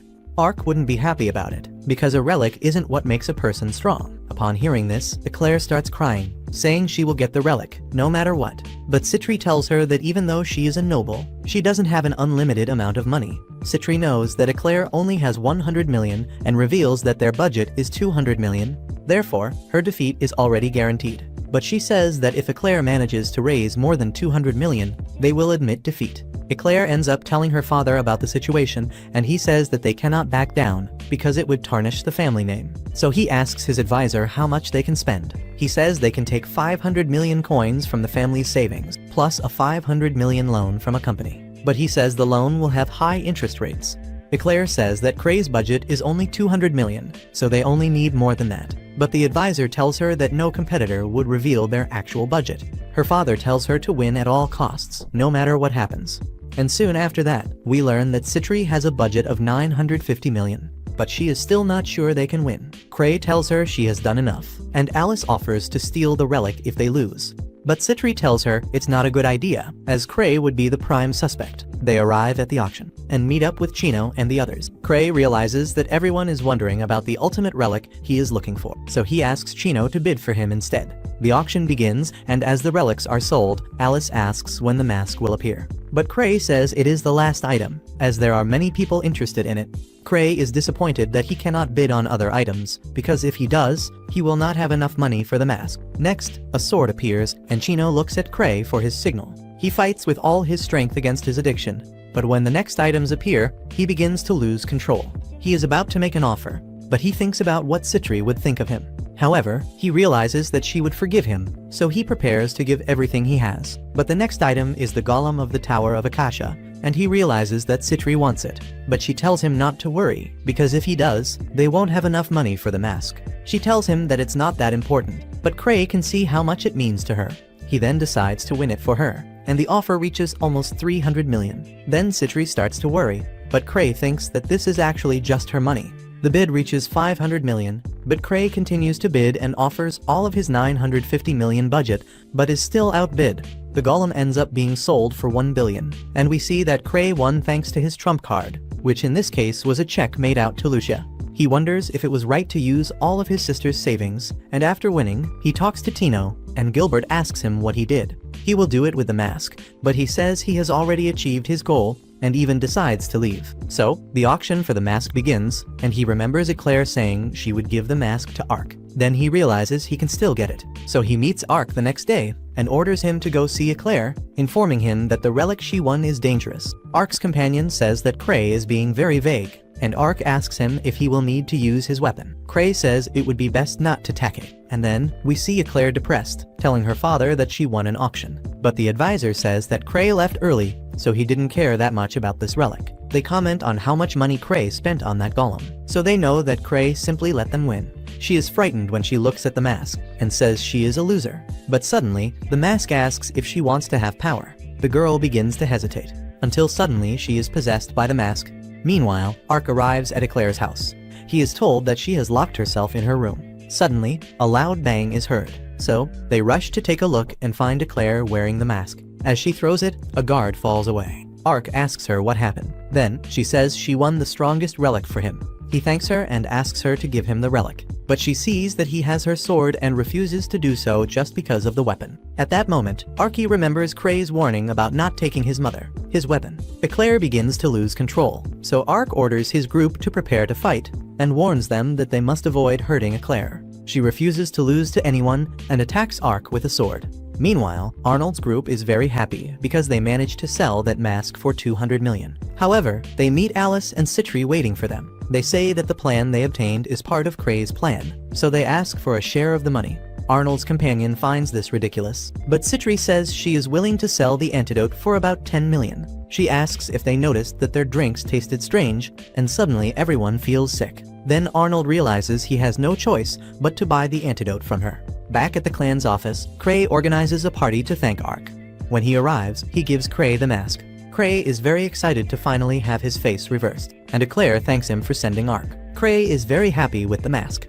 Ark warns him that it is very dangerous, but Kray doesn't care and puts it on immediately. The mask clings to his face and evaluates him, but it discovers that all their attributes are very low and that he doesn't even have motivation. Therefore, the mask has no way to possess him, and so it removes itself from his face. Kray realizes that this is not a reverse face, but he also likes this relic because it can talk. Eclair finally decides to give it to him. At the same time, Alice and Citri return with the money, and everyone enjoys the party. Kray, upon discovering what happened to Claire, becomes depressed when he realizes that he must be weaker than her. That's why the mask didn't activate with him. The second season begins with us returning to the past, where little Tino is getting ready to go out. She puts a beautiful brooch on her clothes and goes out on the street, where she is greeted by people. The elderly ask her to be careful while shopping, but Tino reassures them that she is already 11 years old. Tino then goes to a bakery, where the owner asks her to be careful, as some evil hunters are kidnapping children on the street. The baker says she will be fine as long as she doesn't go into any alleys. As soon as the baker says this, Tino, after buying a lot of things, ends up in a dark alley while thinking about the olive oil she should buy. When she turns around, she comes face to face with a man who accuses her of hurting him. She backs away when she sees the man, but bumps into another man who claims that the girl broke his bones, but they are always waiting at the end of each part of the alley. After she gets tired of running away, the skinny guy compliments her legs, saying she'll make good money, and his fat buddy starts to get excited. Tino asks anyone for help, and at that moment Kray bumps into them. Fortunately, Kray was with his group, and they quickly introduce themselves as the Morning Souls. The kidnappers realize that they are the newbies who have been causing a stir in the capital. They get angry and ask if they are trying to steal their prey, but at that moment Luke punches the big guy and throws him away. Luke apologizes because the impact of his blow also affected Skinny, and out of nowhere, the human's hair turns into an afro. Angry, Skinny tries to punch Kray, but Alice kicks him away. The men decide to retreat to their place and Skinny says goodbye because they are outnumbered. Then they run away, promising to take revenge one day. Kray then asks if Tino is okay, and little 11-year-old Tino asks who they are. That's how she met this gang of super strong madmen. In the present day, we see Tino telling the story we just saw. She says that at the time, the master acted like a god, reaching out his hand to her. Eva is happy that Tino is okay, and congratulates Kray on another great achievement. Kray looks away and admits to himself that he had completely forgotten. After all, it has been 5 years since he and his group saved Tino. Besides, he couldn't see anything with that mask on, and he only ended up saving her by pure chance. That day, after being saved, Tina thanked everyone, and all of Kray's friends asked her if anything had been stolen. Tina noticed that her brooch was missing, and then, Kray tells little Tino that they will take care of these kidnappers, so she shouldn't worry about it. Tino then runs away in the middle of the night. So Citri asks Kray how he intends to deal with the kidnappers. He says that the kidnappers are hunters, so all they have to do is report them to the association. Citri asks how he knows they are hunters, and Luke says that Kray probably used his mind's eye power, and everyone gets excited saying that Kray is amazing. He, embarrassed, admits that yes, but deep down, even without proof, he believes that there is no one more suspicious in the capital than hunters. The next day, they go to the branch manager, Gark. They introduce themselves with more morning souls, and Gark reveals that he has heard some stories about them. Kray finds Gark's face scary. They then reveal that some hunters were trying to kidnap a little girl. Gark then asks why they didn't arrest the kidnappers on the spot, and also asks what the kidnappers look like. Kray says he doesn't know the kidnappers' faces and only heard their voices. Gark asks why, and the answer is easy. It was because they were wearing these masks. Luke says that these masks are cool, and by wearing them, they are training their mind's eye, just like Kray. Kray says that the girl who helped them can describe their faces, but Gark gets angry and says that there are many hunters in the capital. Finally, Kray asks what they should do if the kidnappers try to take revenge, and Gark gives Kray's group permission to do whatever they want. After that, as they leave, Gark says that Kray's group is made up of innocent children, and there's no way for them to know if the kidnappers were hunters, since they didn't even see them. He then wonders who is kidnapping the children and refuses to believe that hunters are really doing this kind of dirty work.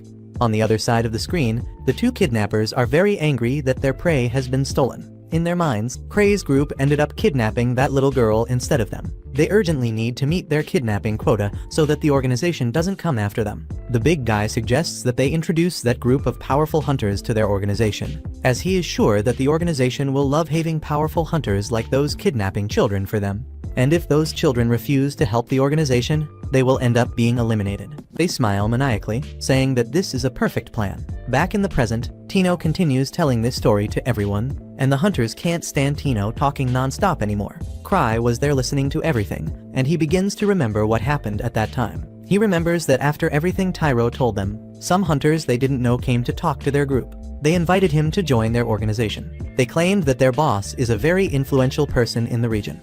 And since they are recommending them personally, the head of the organization will make an exception and receive them today. Kray has no idea what organization they are talking about, so he comes to the conclusion that there is another organization he should visit, one just like the Hunters branch. He believes it is best to hear what they have to say right away. At the time, Kray did not notice that these were the same kidnappers that his group had kicked out, so he agreed to follow them. Along the way, the kidnappers asked what they had done with their prey. Kray believes they are talking about the monster they recently defeated in the treasure vault, so he says that the merchandise was damaged, so he discarded it immediately. The kidnappers were frightened and called Kray's group ruthless. When Kray's group arrived at the kidnappers' lair, the entire siege had already been set up to destroy them if they refused to join them. They were greeted by a fat man and placed in a room full of weapons. Lucy realized something was wrong and asked Kray why he had agreed to follow those kidnappers. Everyone in the group realized this, except Kray. They asked Kray when they would be able to start beating everyone up, and Kray asked them to wait a little longer. Suddenly, a door opened and Dello, the leader of the organization, appeared. He offers them a good deal, saying he will pay them well for their services, but he wants exclusivity for the organization. Crepedium. A little time to think, and then the leader of the organization offers to show them their best merchandise. In another room, Kray's group is surrounded by men hiding their identities. Then, the leader of the organization shows them a cell full of children and says that these are the best goods. Right after that, he invites Kray to join him. In response, Kray asks what will happen if he refuses, and then, the fattest man in the organization shoots Luke in the head. Luke falls to the ground, and Kray prepares to say that this is too much, and that he refuses the organization's offer. But now it's too late, because in the blink of an eye, Luke has cut off the arms of both enemies. The leader of the organization tries to understand how Luke is still alive, but he was not harmed by the shot because the special masks that Kray made were so expensive that they had no money left, even though they were a high-ranking group. Everyone confirmed that they are poor at the moment, but they have no regrets, because their leader always makes the best decisions. They then turn on the kidnappers, and in a matter of seconds, everyone is defeated. And while the kidnappers were beaten and blown up, Kray tried to convince himself that everything was fine, as Gark promised to take responsibility. Suddenly, he finds a brooch on the ground, and the next day, he reads the news that a group of missing people have returned home unharmed. Citri then says that they were summoned by the Hunters Association, and on the way there, while they were talking, Chino appears in front of them and Kray hands her the brooch he believes is hers. Chino thanks them and says she is very happy to have met them. At the time, she took a photo with Kray's group, and now she can't even imagine where she would be if she hadn't met them all back then. Now she is very happy to have met them. In addition, today marks 5 years since they met. Chino reveals to Kray that her dream is to one day join their group. She will continue to undergo grueling training without giving up, so that one day she will become a stronger person. When Tino leaves, Kray thinks about taking Tino to some other abandoned ruins, because that way she might find another relic for him to use. Some time passes, and we see Kray accompanied by Citri and Tino. They intend to explore a ruin together. However, after a brief analysis, Kray and Citri realize that this ruin is empty. Kray apologizes to Citri for bringing her along for nothing. But she looks around and says that this place also has sand rabbits, so Kray needs an escort. Kray reflects to himself that even he could beat one of these in a one-on-one fight. And Chino looks into the bottom of the hole and says that maybe they'll find something if they investigate the bottom of this hole. He asks her not to exaggerate, and then Tira jumps into the hole. When she leaves, Citri reveals that this hole was dug by the golem he bought for her at the auction, and the entrance to a hidden base was disguised as a simple sand rabbit nest. And since Kray is there, she invites him to take a look. Suddenly, a strange man appears saying Eureka several times. It turns out that he has discovered something special about this rabbit hole, and when Kray asks who he is, he introduces himself as a representative of the Sand Rabbit Research Laboratory. The strange creature explains that his group is unknown, and says he has come to do fieldwork. He says he has made an incredible discovery and asks if they want to know. While Kray thinks about how to respond, Tina is digging a hole in the ground with her own hands. On the other side of the screen, the man with a sand rabbit in his hand shows his discovery. He believes that rabbits have created a futuristic civilization underground and says that rabbits are intelligent, but pretend to be dumb. As he speaks, Citri yawns. Then, the man reveals that this place is the capital of sand rabbits. Citri obviously doesn't believe this nonsense, since earth rabbits are not underground creatures. The man then says he will show the results of his research by making a great stew with this rabbit. Suddenly, Tina appears running away from a giant rabbit, and the creature Citri created emerges from the ground in a bizarre way. The crazy man looks at the giant rabbit and says that it is probably the famous king of rabbits, a creature he calls Arena Rex.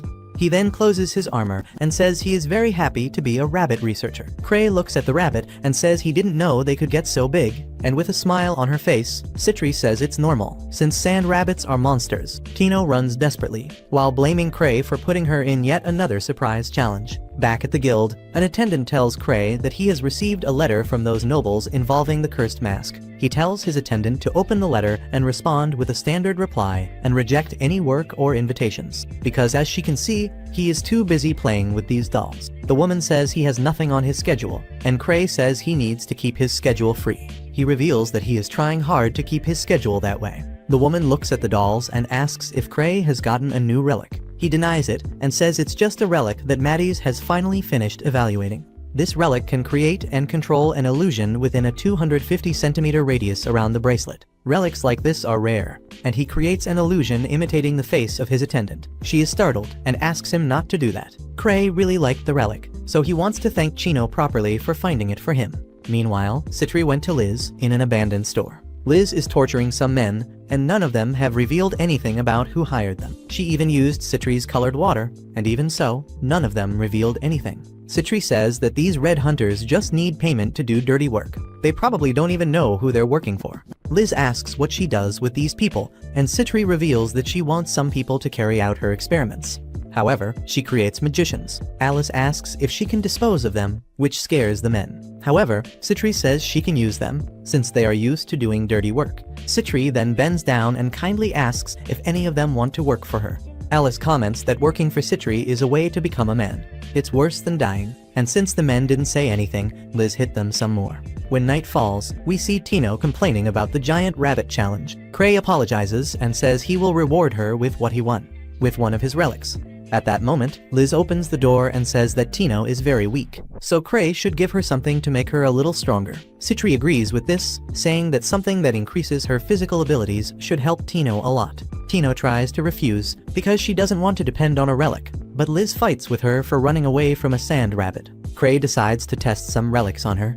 He has a special one that greatly increases physical abilities, so he takes the cursed mask that caused great chaos. Tino is afraid, but Kray reminds her that the noblewoman became strong enough to face a group of high-ranking hunters. Tino promises to try hard and get stronger naturally, but then Liz holds her down and Kray lets the mask fit her face while poor Tino screams that it's disgusting. In a matter of seconds, Tino's personality changes completely, and she grabs Kray in her lap. She scolds Liz for getting too close to her master and also fights with Citri, calling her an old witch. She says that neither of them are good enough for their master and tells them both to get lost. This angers the two girls, and Kray comments that Tino has gone crazy. After that, we see Kray receive a mission exclusively for him. The mission was sent by an important nobleman, and it is very important for the Hunters Association to increase the friendship between hunters and nobles. Kray says that other people can do it, but the mission is exclusively for him. He says he will send Ark's group to take care of it because he doesn't want to work. Then, the old man tells him that he has not completed any missions, and for that reason he will be expelled from the Hunters Association. For the old man, this will be a shame because Kray is at level 8, and never in history has someone so strong been expelled for not working. He blames Kray for giving credit for his achievements to everyone around him. But deep down, Kray admits that he really hasn't done anything. Kray doesn't accept the mission yet, but promises to prepare to fulfill it. When he goes out on the street, two people end up greeting him, calling him Kray. He doesn't know who these people are, but joins them for a cup of tea. The boy then asks Kray not to carry out this mission for the nobility. He knows that Kray is almost at level 9, but originally defeating the Akasha Tower was their responsibility, not Kray's. The boy says he can't let Kray do everything, and in response, Kray just agrees with everything and says he doesn't want to get involved in these dangerous things and doesn't intend to go up to level 9. The boy thanks Kray for his understanding, and suddenly, Arnold and his group show up wanting to pick a fight with Kray. At that moment, the boy and his partner decide to deal with Arnold as a way of thanking Kray for his understanding. It turns out that this boy is Art Baron, and the girl is called Mary, and both are members of the Hidden Curse group, which is a clan of magicians led by the strongest magician in the capital, called Abyssal Hell. Upon discovering the boy's name, Kray asks to go to the bathroom, and then he escapes through the window, because he doesn't want to pick a fight with the old master of the Hidden Curse group. On the street, to hide his identity, he uses Ark's face, but he has not yet mastered the artifact, so the face is glowing and attracting everyone's attention. Arriving at his office, he receives news that should be good. He has been invited to attend a prestigious meeting that the Emperor is offering to hunters. He is sad and says that today is really not his day. And as the woman explains the details of the event, Kray becomes increasingly discouraged. She is happy that the Emperor has recognized Kray. But he, on the other hand, is thinking of fleeing to the land, to the mountains. Kray then leaves, saying he is going to take some time off. Alice intends to follow him, and Citri goes along too. But Citri is still concerned about the investigation of the Tower of Akasha.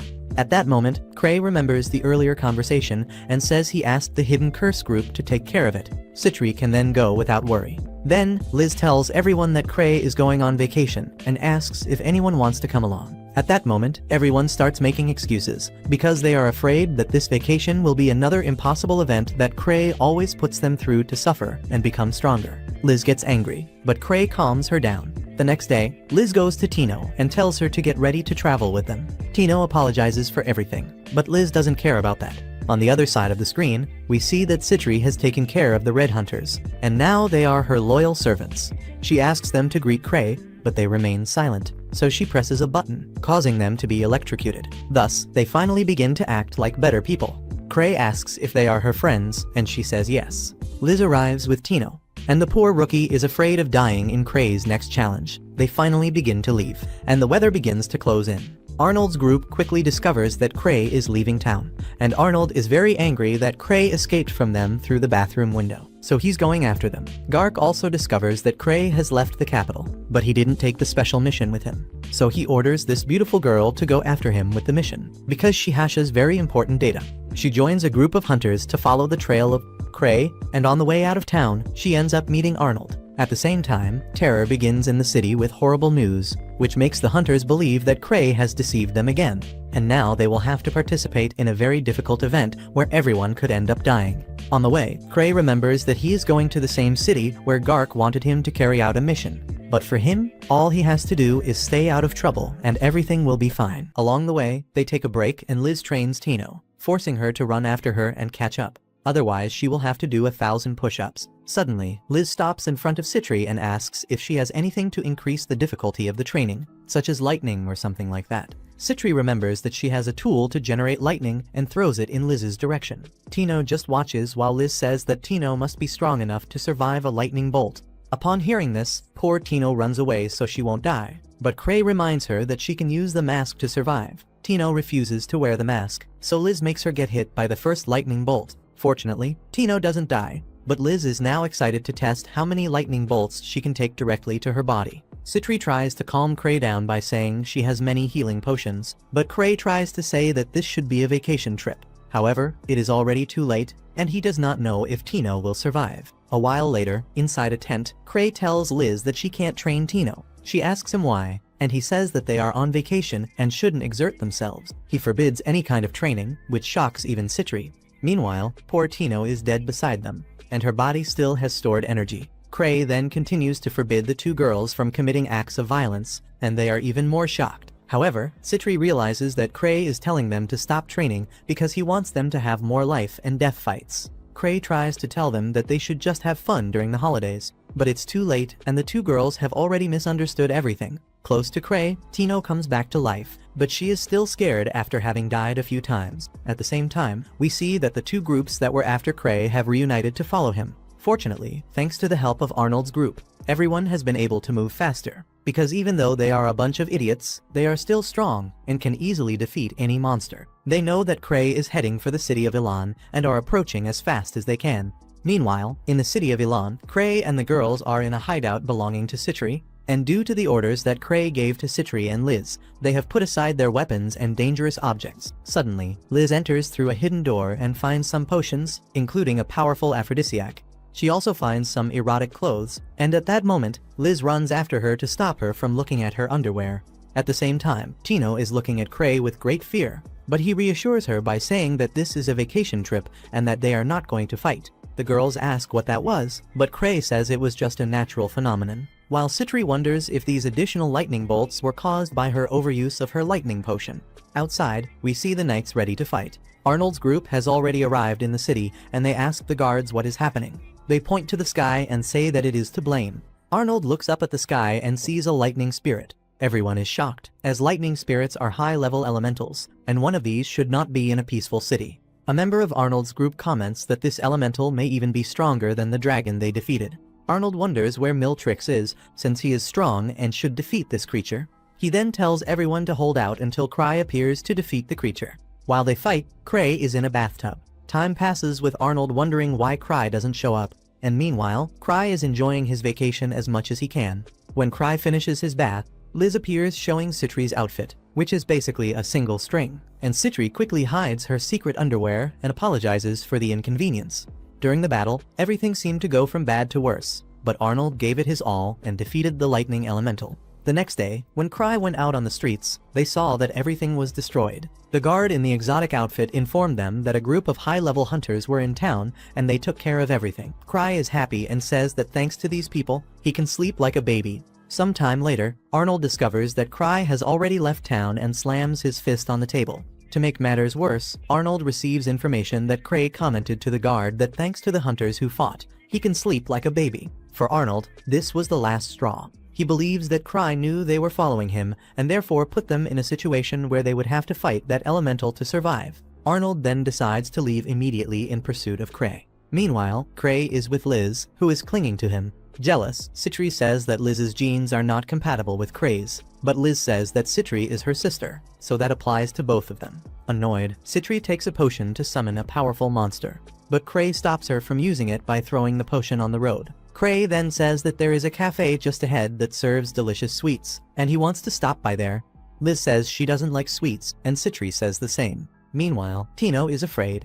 She believes that sweets may be a code for something scary that even Liz and Tino don't like. At the same time, the contents of Citri's potion spill out along the way, and a horde of intelligent creatures prepare to fight to the death the next day. Further ahead, we see many hunters gathering to participate in a great fight. Citri, pretending to be an ordinary girl, asks what is happening, and then the man informs her that a horde of orcs has camped in the nearby mountains, and if a group of that size attacks them, the city will suffer great losses.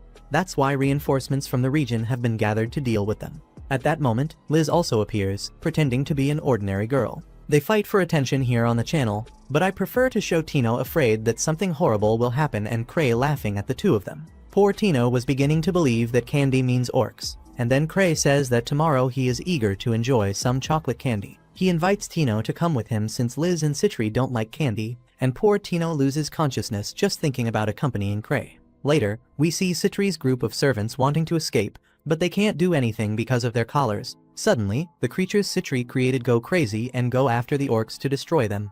The orcs are quickly slaughtered by Citri's creatures, and the orc leader doesn't understand anything that is happening. With no options left, the orc leader orders everyone to retreat. At the same time, Tino is increasingly frightened by the fact that Kray wants to eat orcs with chocolate syrup. Meanwhile, Arnold and his group find the potion to attract Citri's monsters. They wonder why someone left it in the middle of nowhere, and the red-haired guy says that the potion's effect must have worn off over time. Perhaps this theory is true, but suddenly the group of orcs rushes towards them, and at the same time, Kray is relaxing in the bath again. Arnold's group faces the horde of orcs and notices that the orcs are injured, but suddenly the orcs become even more irritated, perhaps due to the effect of Citri's potion. After his bath, Kray grabs a bowl of strawberry ice cream, and Tino is still thinking about the orcs. At the same time, Arnold's group is having trouble dealing with the orcs. They have been fighting for several minutes, and Arnold himself is getting angry because he doesn't want to waste time with mere orcs. Meanwhile, Kray is in his room ready to sleep, until Liz suddenly appears saying she is going to sleep with him. Then, out of nowhere, Citri appears using a special door that was hidden by a picture of her. Liz asks where she came from, and Citri reveals that she was in the bathroom. While they fight to sleep with Kray, he simply curls up in bed while thinking about the candy he will eat the next day. Meanwhile, Arnold is facing the orc leader, until out of nowhere another element appears, this time one of fire, and Arnold yells that he will make Kray pay. The next day at the candy store, we see Kray excited to eat, but Tino is afraid, believing that everyone around her must be orcs. Kray then begins to tell Tino that Liz and Citri are nice people, albeit a little over the top, but he asks Tino to trust them. But Tino's problem isn't Liz or Citri. She reveals that she's afraid of the trial Kray wants to put her through. She asks where the orcs will come from, until out of nowhere, two hunters start saying that the orcs were turned into charcoal the night before. Then Tino finally reveals that she thought eating candy was actually eating orcs. She was afraid all this time, thinking she would have to go through a great trial. She cheers up, takes her candy, and promises never to doubt Kray again. Meanwhile, Arnold and his group finally arrive in the city, where they are welcomed with a big festival to celebrate their victory. They are recognized as the heroes who defeated the orcs and a fire elemental. Kray notices Arnold passing by as a hero and suggests leaving soon. But before leaving, Liz begins to mock them, saying that they did well to defeat a bunch of weak orcs.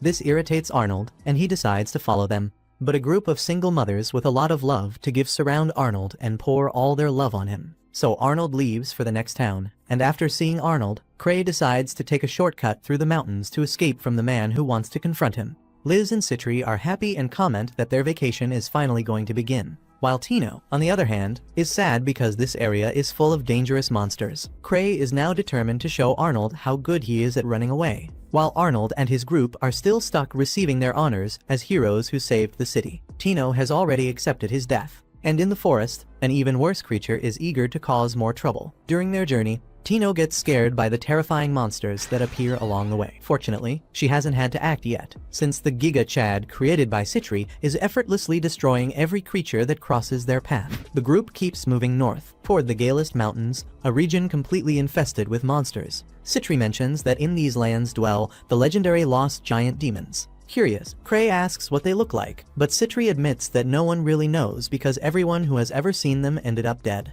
Meanwhile, Liz watches through the window, observing the strange creatures outside. Kray notices that she looks a bit sad for not being able to train, and he tells her that defeating monsters doesn't really count as training, since for them, that's something natural. Excited by his comment, Liz invites Tino to go punch some monsters together, and, as always, Kray offers Tino his creepy mask. But for Tino, both options are terrible, so, without thinking twice, she runs off into the forest. Unfortunately, the whole Tino fighting forest monsters arc was cut from the story, so we only know that she suffered a bit more. Moving forward, the group comes across two paths, one that looks safe, and one that looks extremely dangerous. However, according to Citri's servants, the safe path is actually a trap set by bandits. Even after hearing that, Kray decides to take the prettier path. Some time later, everything turns out fine, no monsters appear, and Kray is happy they made it through safely. He decides to go fetch some water, while, on the other side, Arnold's group arrives at the same crossroads. Everyone believes it must be another one of Kray's provocations, but Arnold thinks it's impossible that everything so far could have been planned by him. However, Kray's guild members insist that he's absolutely capable of such things,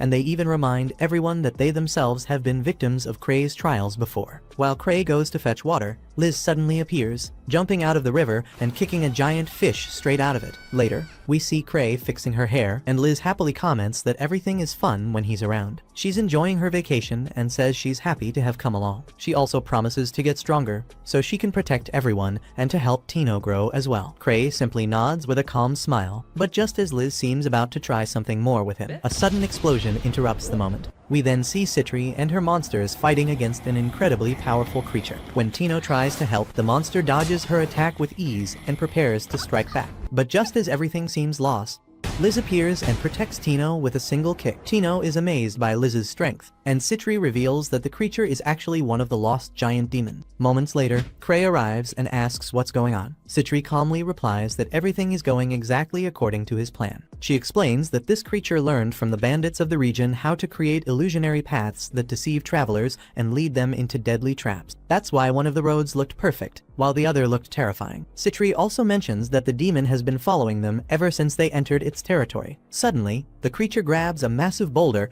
and throws it straight at Kray, shouting for him to die. Before it can hit him, Liz catches the rock mid-air and throws it back with all her strength, telling the demon to die instead. The rock hits the target directly, but to everyone's shock. While Citri comments that the demon can even speak, Liz realizes that her attack didn't even make him flinch, and warns that if the battle drags on, Tino could end up dying, since she's the weakest of the group. At that moment, the demon stands back up, and the wound on its stomach heals instantly, showing just how dangerous it truly is. Meanwhile, Arnold's group is still debating which path to take, until Arnold finds a message sent by Liz and becomes visibly irritated. Back on the other side, Kray decides to retreat after all. He jokes that he's the weakest in the group and doesn't want to die for nothing. Citri informs him that the creature is still following them, and asks if she should use someone as bait. Kray immediately refuses, so she comes up with another brilliant idea. She suggests throwing another monster attracting potion inside the demon's territory. According to her, this would increase their chances of escaping by 50%, without having to face the demon directly. But, as always, there's a small problem.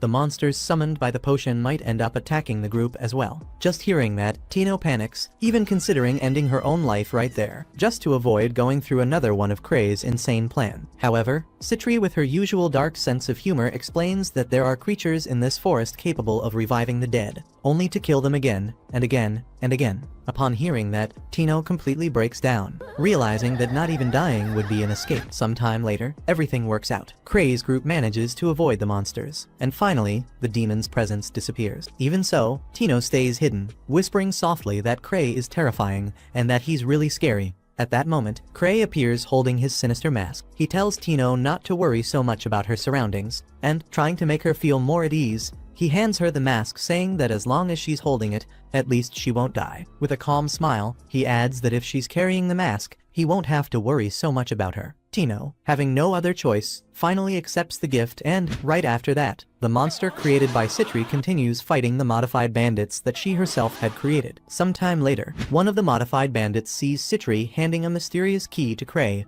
and a dangerous thought begins to form in his mind. Meanwhile, Arnold's group discovers Kray's camp. They inspect everything carefully and conclude that it must be a trap, but even so, they decide to move forward. On the other side, the intelligent demon is watching from a distance. He realizes that Arnold's group is strong, and that they know Kray's team, so he decides to put a new plan into action to approach Kray while disguised as Arnold. The real Arnold notices movement in the forest and heads out to investigate. Shortly after, the demon appears before Kray, still disguised as Arnold. Kray looks him up and down and asks, "Where are your clothes and your weapon?" The imposter arrogantly replies, "Those things are for the weak." Kray, completely confused, offers him a cup of coffee. But the demon suddenly starts screaming hysterically, shouting that he's going to kill Kray. Puzzled, Kray looks at Liz and Tino and asks if that's really Arnold. Without hesitation, both of them confirm, yes, that horrible thing looks exactly like Arnold. Believing them with all his heart, Kray kneels down and apologizes for everything that happened between them. And right at that moment, the real Arnold appears, even angrier after seeing Kray treating the demon as if it were him. Consumed by rage, Arnold raises his sword and strikes Kray with all his strength, trying to kill him. But Kray is wearing billions of magical rings that protect him from fatal attacks,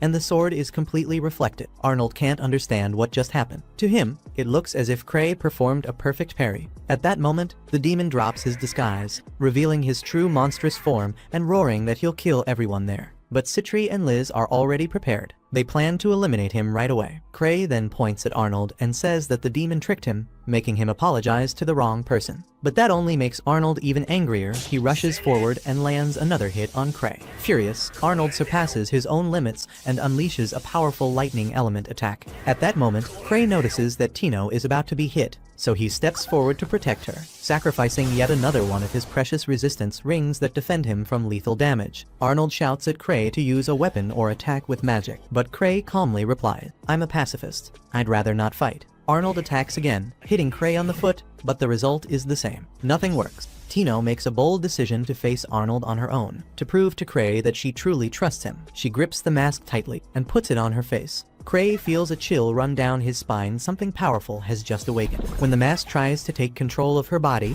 Tino resists with all her willpower and demands full control. The mask recognizes her inner strength and acknowledges that she's worthy of using it manually, without the automatic mode. And then, the transformation begins, and Tino takes on a completely overpowered form like a true magical girl. Liz turns around, shocked by the scene, and in the next instant, Arnold is sent flying back by a single devastating kick. Excited, Kray shouts enthusiastically, "Super Tino." The next day, Tino wakes up. Kray, smiling, tells her that unfortunately, even with all that power, Arnold was still stronger and ended up defeating her with a single punch. Meanwhile, Liz and Citri managed to defeat the demon, but it kept reviving over and over again. Exhausted, they decided to leave the problem to Arnold's group and went on their way. Tino survived, but she feels down for not being able to win, so Kray, with a gentle tone, tells her that even his own companions have lost many times before. He reminds her that Liz herself was defeated several times before becoming as strong as she is now, and he promises that one day, Tino will become an incredible hunter. Liz blushes at the revelation, and Tino promises to train as hard as she can. She asks Kray if he'll ever officially accept her into his group, and he answers that he will, which makes everyone smile happily at the result. Meanwhile, Arnold's group finally eliminates the demon. The members of Kray's guild realize that since the beginning of their journey, Arnold and his allies have grown tremendously, becoming true heroes with great achievements. Even so, Arnold still believes he's being manipulated by Kray, and vows to find him again and defeat him once and for all. After a while, we see that our hunters are near the city of Sulz, a place famous for its hot springs and beaches. We see Tino watching someone with admiration, and that someone is Citri and her perfect body. Citri asks Tino to get plenty of rest after everything that has happened, and when she finishes saying this, we can see a set of suspicious vials on her arm. Meanwhile, Kray is very happy to be in a luxury inn far from any problems. Kray is happy to be alone in this place, and as he thinks about it, he remembers Citri warning him that a nearby town is being attacked by bandits, so it's normal that no one shows up here. Kray doesn't care about bandits. The only thing he wants is to get away from trouble. Suddenly, he hears someone singing. The noise is coming from the open area, so he goes there to check what is happening. There he finds a strange creature singing. He remembers Liz inviting him to hunt a hot spring dragon. He obviously refused and also asked what a hot spring dragon is. This brings him to the present moment, where he sees this strange creature singing in this hot spring. Kray doesn't believe that this little creature is a dragon. He believes that this cute creature must be the mascot of the owner of this place, so he decides to take a bath in the open air, obviously avoiding eye contact with the creature so as not to disturb it. Little did Kray know that the hot spring dragon is one of the most powerful creatures in this world. With a high level of intelligence, the dragon cannot stand Kray's presence and attacks him. But fortunately, he survives thanks to his safety ring. Meanwhile, Citri was trying to use a suspicious shampoo on Tino, until they both hear Kray shouting that a dragon has appeared. Citri and Tino quickly appear to support him, but Citri claims that Kray did not ask for help, even though his scream sounded like that of someone in despair. Citri says that this dragon is small and that Kray must have called their attention so that Tino would fight this dragon. The dragon attacks them both with its jet of hot water, and they easily dodge it. Tino comes to the conclusion that Kray wants her to overcome her embarrassment by fighting in this outfit that could fall off at any moment. But when she takes her first steps to overcome her shame, her towel falls off, and she is very embarrassed. A while later, we see that Tino has managed to knock out the dragon. Liz laughs non-stop at the weak dragon, but Kray says that even though it is weaker, it is still a dragon. Liz then congratulates Tino, saying that she is officially a dragon slayer. Tino is happy and says she has been feeling her body stronger since she merged with that mask. They then begin to discuss what to do with the dragon. Liz suggests that they eat its meat, but Kray says that this innocent dragon does not deserve to die like that. The dragon, who is listening to everything, is very happy that Kray spared his life. In the background, a man is frightened by what is happening, and at the same time, the girls say that Kray is the only human who has ever tamed a dragon. A while later, we see that the man who was watching Kray is one of the bandits that Citri tortured. He tells Kray that his friends stole the key and ran away. He is afraid of doing the same and being hunted down, so he just wants to return the key to his collar to Kray. Kray tells the man that his friends were hasty, that he had already intended to free them for some time, and then he tells the man that he is now free to do whatever he wants, and even thanks him for telling him about his friend's escape. After that, Kray and the girls walk through the empty streets. Kray sees a hole in the ground and asks if it's a trap, but Citri says that people were probably digging another hot spring. Kray is saddened by the situation in the city and wishes that other hunters would appear to take care of these bandits. Liz asks why they don't do that, and in response, Kray says they are on vacation. Liz notices that a store is open and they are selling hot spring dragon dumplings and demi-human dumplings. Citri reveals that demi-human creatures are described in legends as creatures with human traits. She has researched this a little and knows that there is more information underground. Kray eats a rice and bean dumpling, saying it's delicious, but I've eaten it before and thought it was horrible. I had food poisoning for 30 days and almost died, after which I developed a phobia of Japanese food. As they walk down the street, Arnold suddenly appears, completely destroyed. He gets angry when he sees Kray, but he has no strength left and ends up fainting. Sometime later, Kray discovers that Arnold and his group entered the palace at night. That place has a difficulty level of 8. But even so, everyone claims that going through that place seemed like the fastest way to reach Kray. They say that going in there was a real hell. The first thing they saw was a group of level 8 monsters that Kray defeated. Further ahead, a new wave of level 8 monsters appeared. The power of those monsters. No one but Arnold was a match for these level 8 monsters, so Arnold made the decision to retreat immediately. He created a smoke screen, and then everyone hid using the bodies of the monsters that were already there when they arrived. The bodies of high-level monsters take too long to disappear, so they use the monsters' bodies to escape. Now that Arnold is exhausted from fighting for them, Arnold's subordinates apologize and tell Kray that they understand the message. However, Kray humbly says that he hasn't done anything to them yet, and his words are misunderstood, and everyone begins to believe that Kray still plans to give Arnold more challenges. Then that girl whose name I've already forgotten for about 3 episodes now gives Kray a personal request from Baron Gladys. Kray asks Citri to hold the request and informs the unknown woman that he does not intend to accept this mission. Citri explains that this mission is to defeat a group of criminals who have been causing chaos in the neighboring city. This group is made up of more than 100 bandits, and they came from the Northern Territory. Everyone asks why Kray won't accept this mission, and Kray doesn't know how to respond. But Citri says it's simple. These bandits keep an eye on those who are strong, and every time a hunter of Kray's level approaches, they flee. So even if Kray were to try to defeat this group of bandits, he would not find them. Citri herself has already obtained information that the bandit leader has recently stopped acting, all because Kray was approaching his location. Everyone is shocked and asks if this is true. Even Kray himself wonders if this is really true. But soon after, he says that Citri and Liz's summary is correct. However, after discovering this himself, he is very happy because the fact that he is in this city means that these bandits will leave, so people will return to work in this city, and he will be able to enjoy life here. And he will be able to enjoy all of this.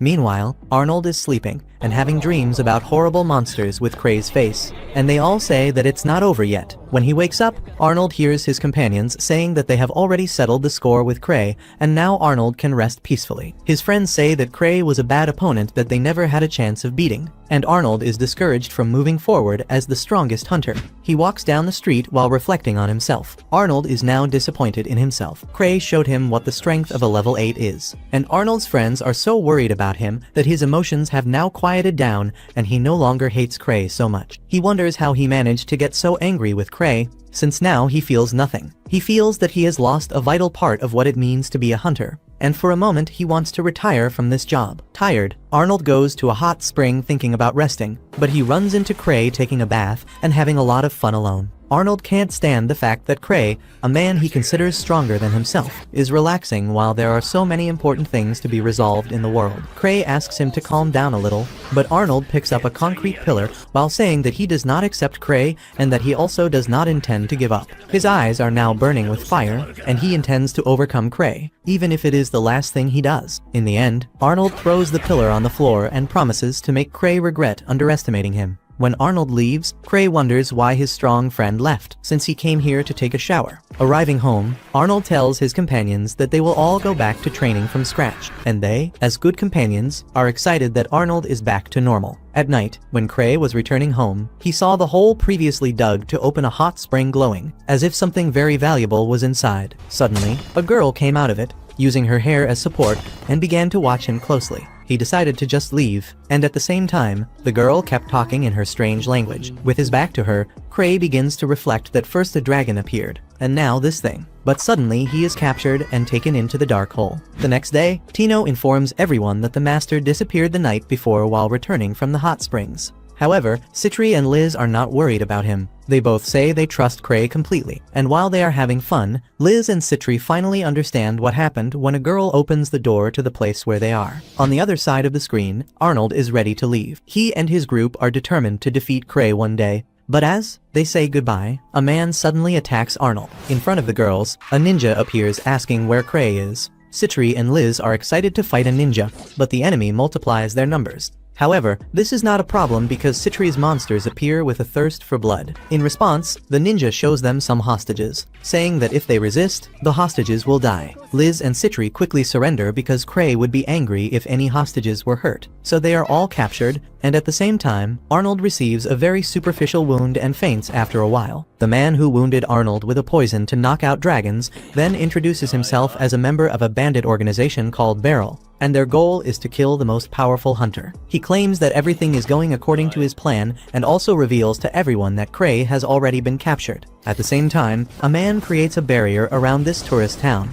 making the area safer against invasions by other hunters. The leader of the organization then says that he thought about running away, but his subordinate was right, and these hunters are no big deal. They also found other members of Kray's group as they tried to escape, and they believe they have already won this battle. The leader of the bandits starts laughing and says he's going to take a look at the stupid face of the strongest hunter in the world. At that moment, a subordinate appears saying that a woman has escaped. He gets beaten up by the leader, and then an order is given saying that no one can escape from them. And then a group of men begin to search the area, and the woman who escaped was the one whose name I forgot. A while later, we see that the captured Kray is actually the man Kray set free, and the bandit leader is very angry that he still hasn't captured the strongest hunter. However, the other members of Kray's group are real, so all the bandits begin to search this hot spring town for Kray. At the same time, he is trapped in the basement of that alien girl. Kray wakes up inside an underground prison. Beside him, he sees the girl approaching, surrounded by several men of the same race as her. Kray remembers being captured quickly, and after that, he woke up with his pistol aching. When he notices all the males around, he panics, fearing he might be violated,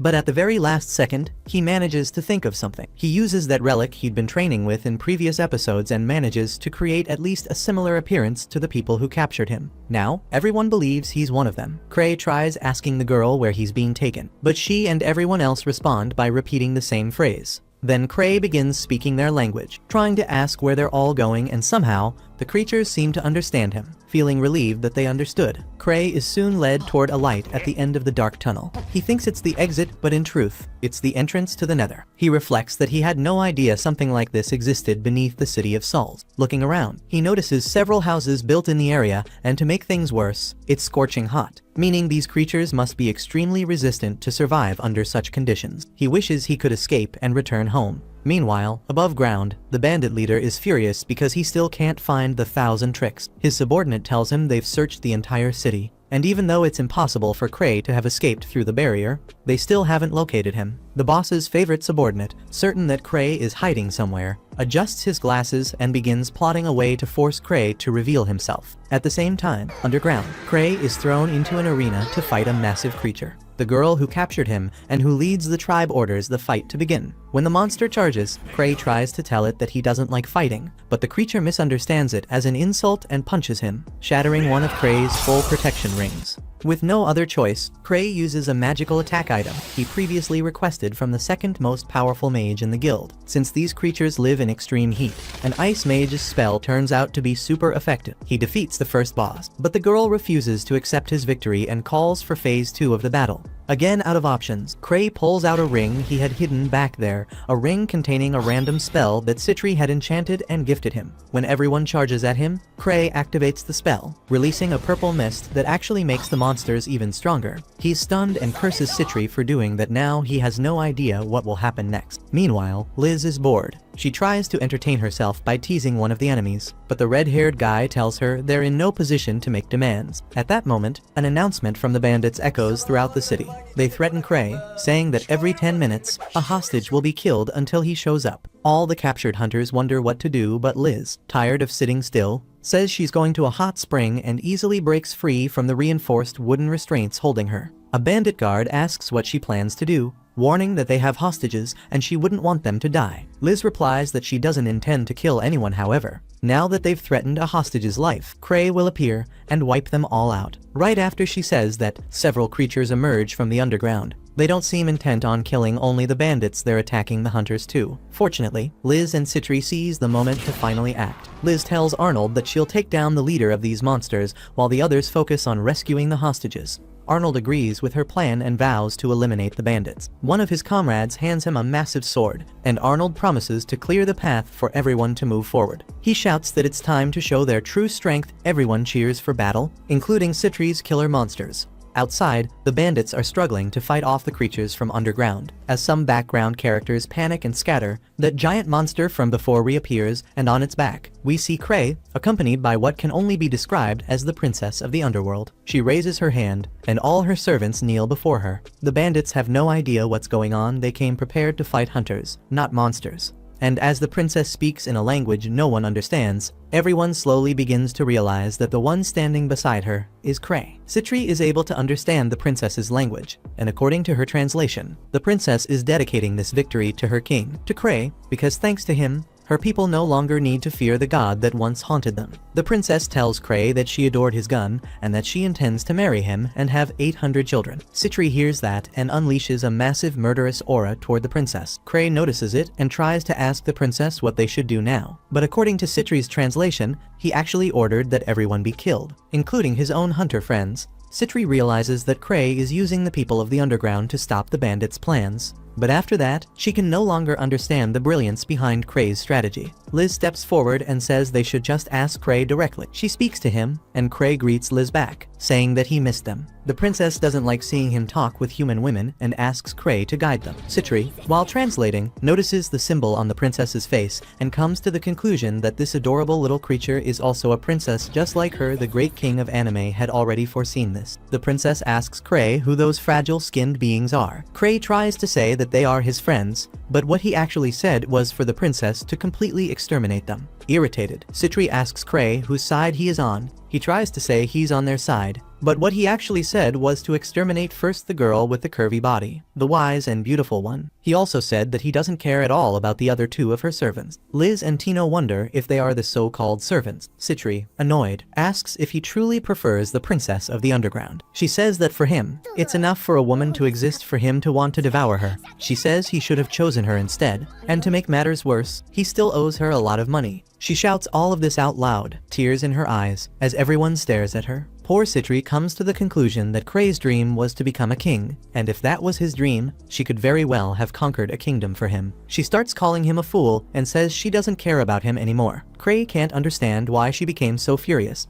Suddenly, his mana runs out, and his mask of the underground creature vanishes. At that moment, the princess realizes he is human and throws him away. When he falls, Kray loses several rings that protected him from a fatal wound, all because he is so weak that even a simple fall could kill him. He lands in front of Citri and says he's back. Citri hugs him, and at the same time, the princess of the underground becomes even more enraged. The princess begins to say that the king is dead and that now they must destroy everything. The creatures of the underground prepare to exterminate everyone, and the hunters and bandits get ready to fight. Arnold shouts, asking what the hell is going on, and suddenly, a massive hot spring dragon emerges from a mountain. The princess of the underground quickly goes to Kray and kneels. She starts speaking desperately, and Citri understands that the god the underground creatures feared is actually that dragon that just emerged from the mountain. Meanwhile, the unnamed background girl faints in front of some hunters, saying she needs to find help. The dragon that appeared spits its scorching breath and devastates most of the underground creatures. Kray notices the princess trembling in fear and tells her to go home. home. But after he says that,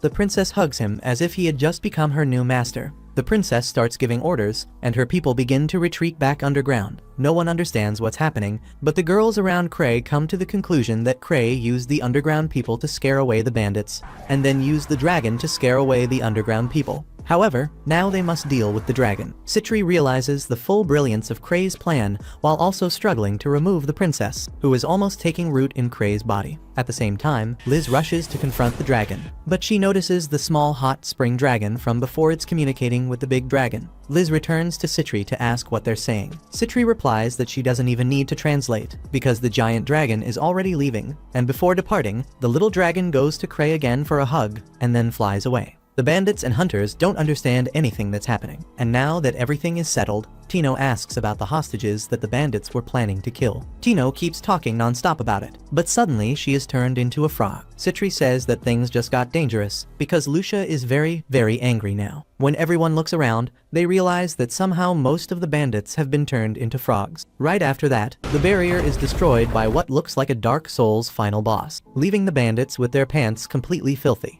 And beside him stands a swordsman who also wears the same mask as Kray's childhood friends. The bandits ask who they are, and after looking closely, they finally realize that these people are the remaining members of the group known as Strange Grief. The group's swordsman complains to Lucia, saying that there are still 2 enemies left, and she explains that using such large-scale magic without help is very difficult and exhausting. The bandits still believe they have a chance to defeat Kray's friends and keep making things harder. Kray's swordsman friend says he always tries to talk before cutting things down, because that's how Kray taught him to have fun and be a good guy. Luke accidentally cuts off both bandits' arms, and at that moment Kray appears, horrified, saying that he just cut off 2 people's arms. Luke says he used the wooden sword as agreed, but Kray yells that he should have used a blunt stick instead. Kray asks Lucia to heal those poor civilians, but Luke understands it his own way and concludes that if the bandits are healed, he can have even more fun as long as Lucia still has mana left. Luke calls Kray a genius, and Kray asks him if he tried to communicate before cutting. Luke looks away and says he tried, a little.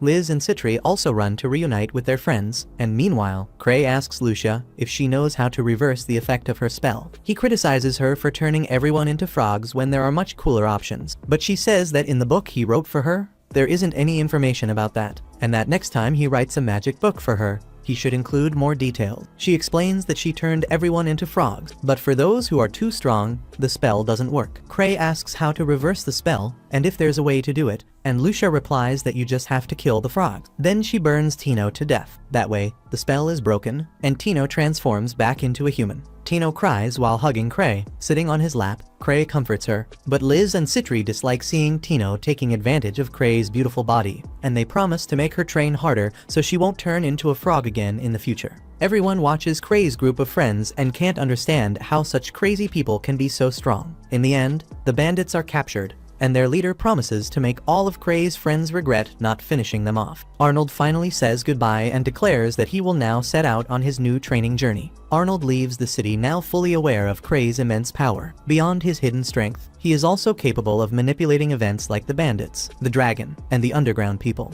Because of that, Arnold knows he will have to train hard to surpass him. After all of that, Kray talks with his friends, and Luke is very sad about the fact that Kray already dealt with everything he wanted at least to fight the underground people. In response, Kray says they should have arrived earlier, but Lucia says it's his own fault for taking an early vacation. While they talk, the princess of the underground watches them, and not even Citri can tell us what her plans will be for the future. Fortunately, almost all members of Kray's group are reunited, missing only one more girl. After these events, we finally reach the Fox Arc, an arc that promises to leave every member of Kray's group defeated, while the only one still standing against a level 10 enemy is Kray himself. But before all of that, Kray and his group return from their vacation trip. Kray spent 3 weeks away from the capital, so he believes he managed to avoid the meeting with the nobles, and as soon as he gets home, he plans to take it easy. Lucia asks Kray how the capital must be right now. She hopes the damage is minimal. Kray asks if something happened, and Lucia only sighs, assuming Kray already knows everything that happened, but he keeps pretending he knows nothing.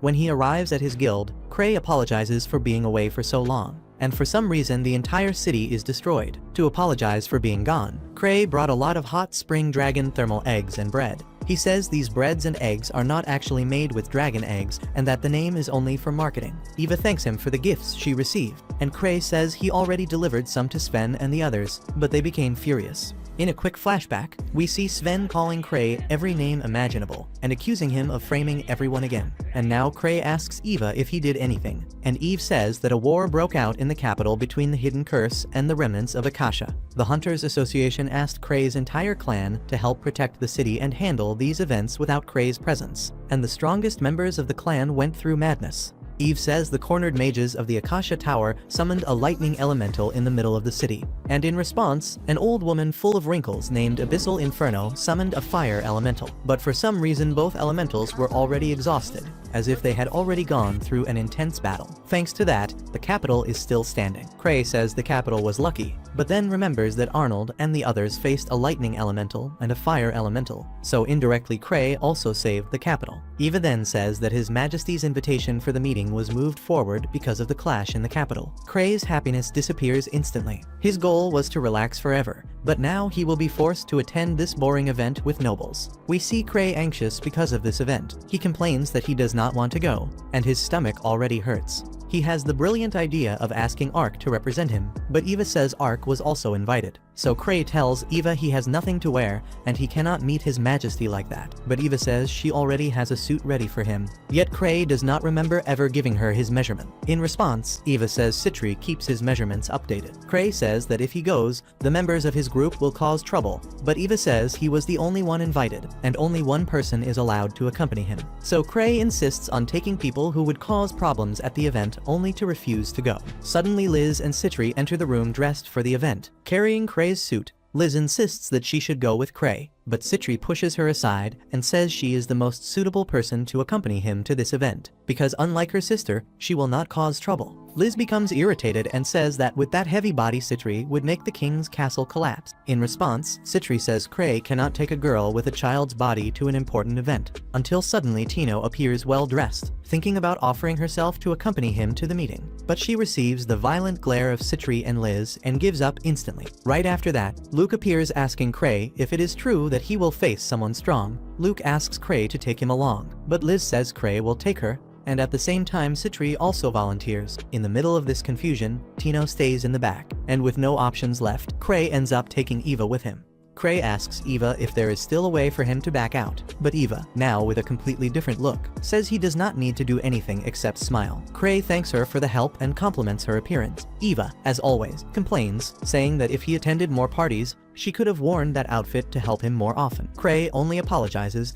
and Eva fixes his tie, which is crooked. She notices Kray is carrying several bags and asks him what those things are. Kray says he brought this to give to the nobles. He knows his group has a terrible reputation, even though they are the strongest, so he brought some gifts for the influential nobles. Eva asks what is inside the bags, and Kray says they are hot spring source eggs. Excited, Kray says he asked Lucia to cast a preservation spell, and the nobles will not need to worry about expiration. In a serious tone, Eva asks Kray if he is seriously thinking about offering this to the nobles, while a shadowy figure observes Kray from a distance. Upon entering the castle, Kray begins noticing the luxurious things. However, Eva says everything could be even more luxurious if the king were a man who liked to show off. But the current king is a humble warrior. Kray realizes the nobles are greeting the maids and concludes that the nobles at this event must be good people. He also imagines that the maids must be from good families, so he concludes he does not need to use the eggs as a bribe to make the nobles happy, and Eva agrees, saying he does not need to do that. Then Kray goes to a random maid who gets startled by his presence. He does not notice it and offers her a box with eggs. The girl asks what that is, but Kray says it is completely safe and reveals loudly that they are only hot spring dragon eggs from a thermal source. The girl gets frightened when she hears the name Hot Spring Dragon,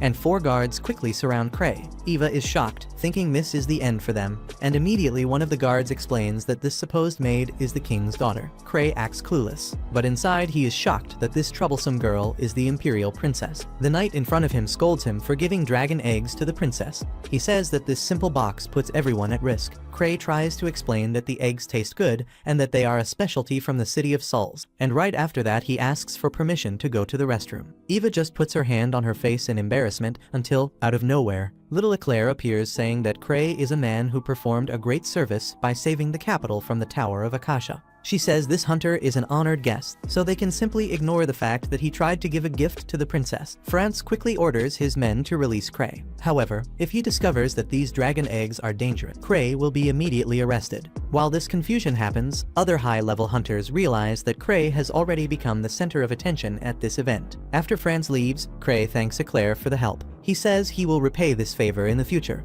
The girl says he does not need to worry because she still owes him one because of the auction. Even so, Kray still wants to repay the favor. He says he just cannot return that mask. And when she hears about that dangerous item that embarrasses her, Eclair says she does not want that thing and walks away. At the same time, two elderly hunters observe Kray and say he is an interesting fellow. Kray displays his immense luck by biting a chicken leg and tearing off all the meat with a single bite. Suddenly, a bell rings and King Giga Chad Roman III thanks everyone for gathering here. He says all the guests are people who brought prosperity to this land, so he wants everyone to forget the formalities and enjoy themselves. The king is applauded, and Kray comments that the king looks like Arnold. Eva tells him to shut up and not make any more comparisons like that. Suddenly, Kray notices Citri accompanying an old man, and right behind him are Liz and Tino under a table. He notices Lucia working as a maid, and among the guards is Luke searching for a powerful intruder to cut down. The guards hold him back because he is causing confusion, and Kray tells Eva that everyone is here, including Ansem, who is in his small form hiding at the event. The event continues normally, and Kray, as a good friend, keeps passing food to his friends hiding, until suddenly Eva asks when Kray intends to introduce himself to the king. She says now is a good opportunity, but Kray asks her to go in his place. Eva says he is the special guest, but he prefers not to talk to the king. When he turns to give more food to Liz and Tino, France begins drawing attention to him, asking why he is sneaking around so much. France asks if there is someone hiding under the table, so Kray reacts quickly, pointing to a random place and asking who that person is. Everyone looks toward the spot and notices an intruder, and the masked figure immediately jumps onto France's back. But before she could do anything, Liz quickly landed a kick on her, and Luke threw his sword at the intruder, pinning him to the ceiling of the event. Right after that, Lucia trapped the intruder with a stone prison. Ansem decided to act as well. His relic is an armor that allows him to change the size of his body and the armor freely. The only thing he cannot change is his real weight. He struck the intruder with a powerful punch, and everyone was shocked by the presence of the strongest group at this event. Tino, still hiding, wonders what she should do, until suddenly Citri appears beside her. The cameraman suddenly gives us the view of something beautiful. And right after that, when Ark was preparing to act, the mummy with firepower prepares to burn the enemy. Ark notices this and tells everyone to get down. The old woman summons her flames of the end and blasts the castle with force. Thanks to the smoke curtain, the intruder escaped, and Kray took all the power of the old woman's flames directly on his body. And he only did not die thanks to his safety ring. Even while scared, he decides to eat a dessert from the event. Everyone looks at Kray and gives a slight smile, as if the fact that he is completely ignoring everything that happened means everyone is safe now. After that, the event ended quickly and Kray could go back home. He says he is happy to be going home earlier, and at the same time, Citri, Tino, and Liz are sitting on a bench in the plaza. Citri complains about the confusion everyone caused and says she could have solved everything without ruining the event, but Liz now only wants to know who that intruder was. Liz says that when she kicked the intruder's body, she did not feel anything. So Citri says it was probably a member of the massive criminal group known as the Nine-Tailed Fox of Shadows. While they talk, France apologizes to the king for his security having failed. The king does not care since nobody died. He only wants to know what the intruder's objective was. France also promises to evaluate the eggs Kray brought, because if they are dragon eggs, there is a chance they might be attacked by a real dragon. However, before he even checks the eggs, the intruder on the castle roof uses a special stone to attract a dragon. The next day, Kray reads the newspaper and discovers that right after the event ended, a medium-sized crimson dragon appeared. The dragon was going to attack the castle, but Ark and the others who were on guard defeated it. Suddenly, Luke arrives with the dragon's head and says that before Ark defeated the dragon, he managed to rip its head off. He was going to throw the dragon's head on the ground for Kray to see, but Eva asks him not to do that. Luke then says that the king's soldiers want to talk to Kray. He says he does not want to talk to anyone, so Luke asks if he should cut them down. To avoid the death of many people, Kray decides to talk to them and asks Eva to accompany him. Luke asks what he should do with the dragon's head, and Kray says he can do whatever he wants as long as he does not make a mess. After that, France points at Kray and says the Crimson Dragon attacked them because of the eggs he brought. Kray says he brought normal eggs, and France says the eggs were indeed normal. So this means the king's enemy wanted to bring Kray down with a false accusation. Maybe the intruder was there only to kill Kray, but he could not do anything because Kray brought his group.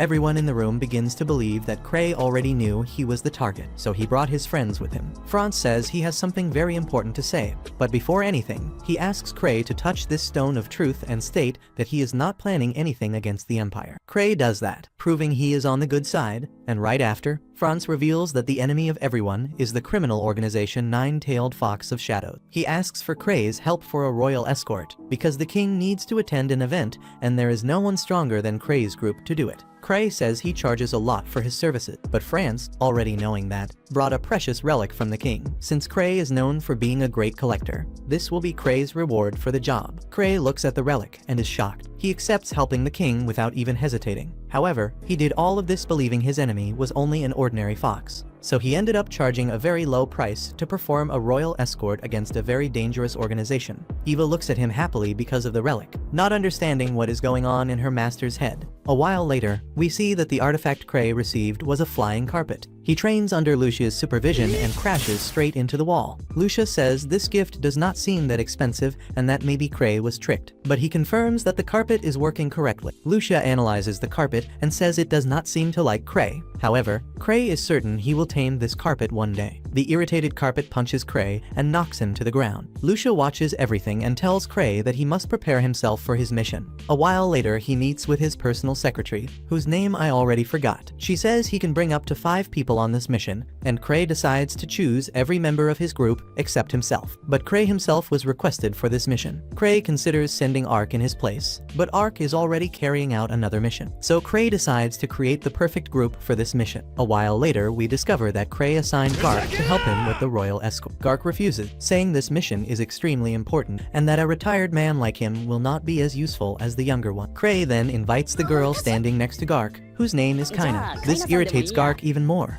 and he starts shouting wildly at Kray, saying he is not taking such an important job seriously. With no options, Kray runs from Gark, but before he leaves, Kaina gives him a list with the high-level hunters. Unfortunately, Kray cannot take his group members because one of them would need to be left out. He analyzes the list and becomes sad that he cannot bring Arnold. By looking more carefully at the list, he sees a strange name, but since the person has a very high rank, he decides to ask for her help. The person in question was the old woman who blew up the palace. She says she would love to help Kray, but she was placed under house arrest after almost killing all the nobles invited by the king. The old woman says she admires Kray greatly. She also feels indebted since he exhausted the strength of the fire and lightning elementals to prevent greater damage to the capital. Kray pretends to be clueless and says he did nothing, but the old woman thanks him for protecting the capital. She says she is very curious to know how Kray accomplishes all his great feats, but she is not intrusive enough to ask a mage to reveal his tricks. Kray begins reflecting to himself who he will bring, since that elderly woman is wearing an electronic ankle monitor. Fortunately, the members of her clan are willing to help Kray,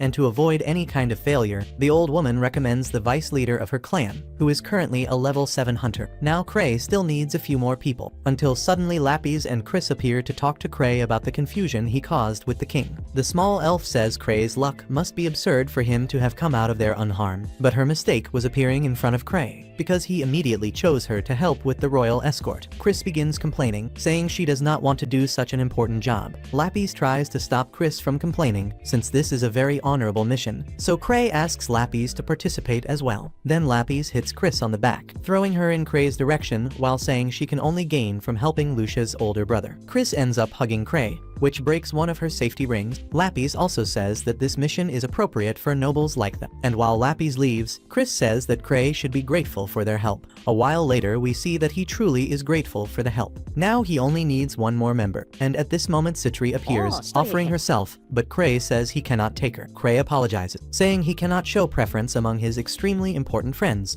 Citri, knowing this, shows Kray the new friend she created. He is a dangerous death knight who can be controlled through a remote device. She presses a special button, and the knight begins performing strength poses, while Citri says this knight will never betray him, so he can take him as a member of his group on this mission. She says Kray can also throw him away if he wants, so he accepts the help of his beautiful Citri. A while later, he presents his list of people for the escort, and Franz asks Kray if these people are truly trustworthy. Kray states that yes, they are. He is proud and says all his companions are human. Because of Franz's questions, Chris becomes irritated and starts insulting everyone, saying she is important and that she only came to help under Lapis's orders. Kray tries to comfort her by saying he will pat her head, and Chris becomes even more irritated, saying she could carry out this mission by herself. So Kray says he will stay at home, but for her that would be even worse. So Kray promises to make some tea for her, and this completely calms Chris's fury. With Chris calmer, Kray says this was the best group he could gather, and that if France is not satisfied, he can choose other people. But Kray does not intend to return the carpet. While Kray's meeting was happening, behind the scenes Citri was telling everyone that Kray is the target of the criminal group of foxes. They want to eliminate Kray at any cost. So as Kray's friends, their duty is to protect him from the shadow. Fortunately, Citri managed to send her Death Knight to accompany Kray, so they should receive information in real time. Luke says the enemies are truly powerful, and even he would have trouble cutting them. However, Citri says the enemies seem to have declared war against everyone by invading the castle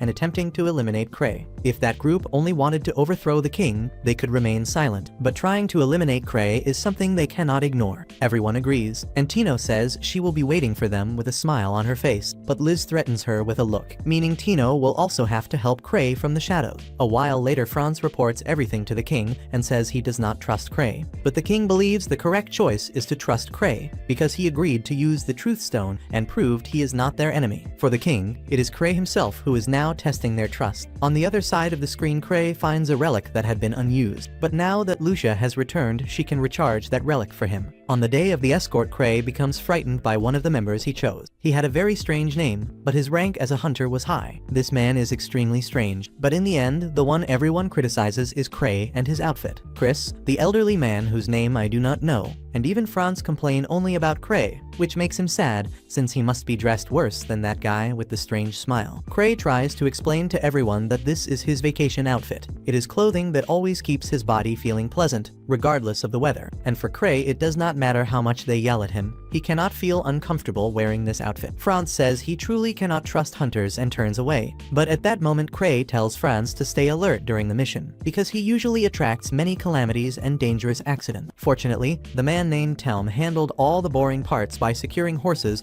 and organizing the entire group for Kray. Kray becomes very happy for having chosen him and reflects to himself that all Vice Masters must be incredible people. When he says this, Kray's own Vice Master sneezes. Next, Kray apologizes to everyone for being a terrible leader, so Chris says she can be the leader in his place. Kray accepts, but Chris becomes irritated and says she was only mocking him. But in the end, he is the one who mocked her. Now that the mission is about to begin, everyone climbs on their horses. But Kray does not have a horse because he plans to travel using his special relic. He summons his carpet and climbs onto it, but the carpet refuses to be tamed by Kray. In the end, Kray is forced to get a ride with Chris. She complains non-stop, and he apologizes. Out of nowhere, the horse makes a strange movement and Kray accidentally touches some illegal areas. He apologizes, but Chris says it is fine because she is already over 300 years old. Kray tries to stay without touching her, but he ends up falling from the horse, so Chris allows him to lean on her for now just so they do not delay the mission further. Kray leans on her, and his relic makes everything so comfortable that he falls asleep.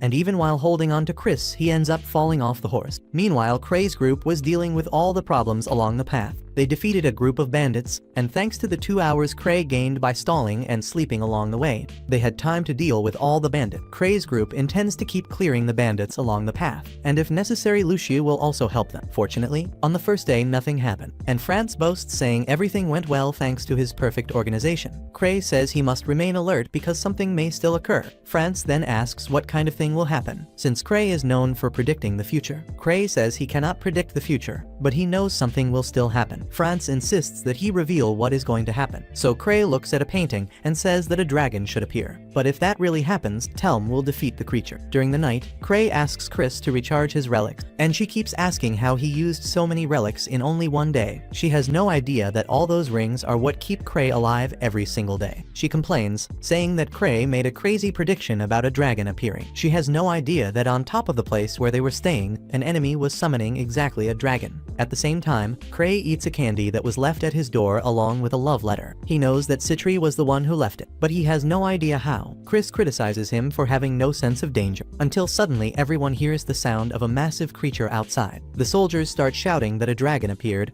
and Chris rushes to protect the royalty. Kray intended to stay quiet inside his room, but Chris grabs his arm and drags him to help, since he is an 8th rank hunter. While he walks, Kray is certain that this dragon was sent by Citri, since she must have heard what he said through her Death Knight. That is why the letter described the type of dragon they would have to face and its weak points. Suddenly, a dragon appears right in front of them, and it really was Citri who summoned at least 11 dragon. But too many dragons are appearing, and because of that, Citri suspects that someone else besides her is actually summoning dragon. At the same time, on top of the castle, the very suspicious man was summoning the dragons in service of the criminal organization to eliminate Kray. In the end, the most suspicious man with the strange appearance and the suspicious name was actually a member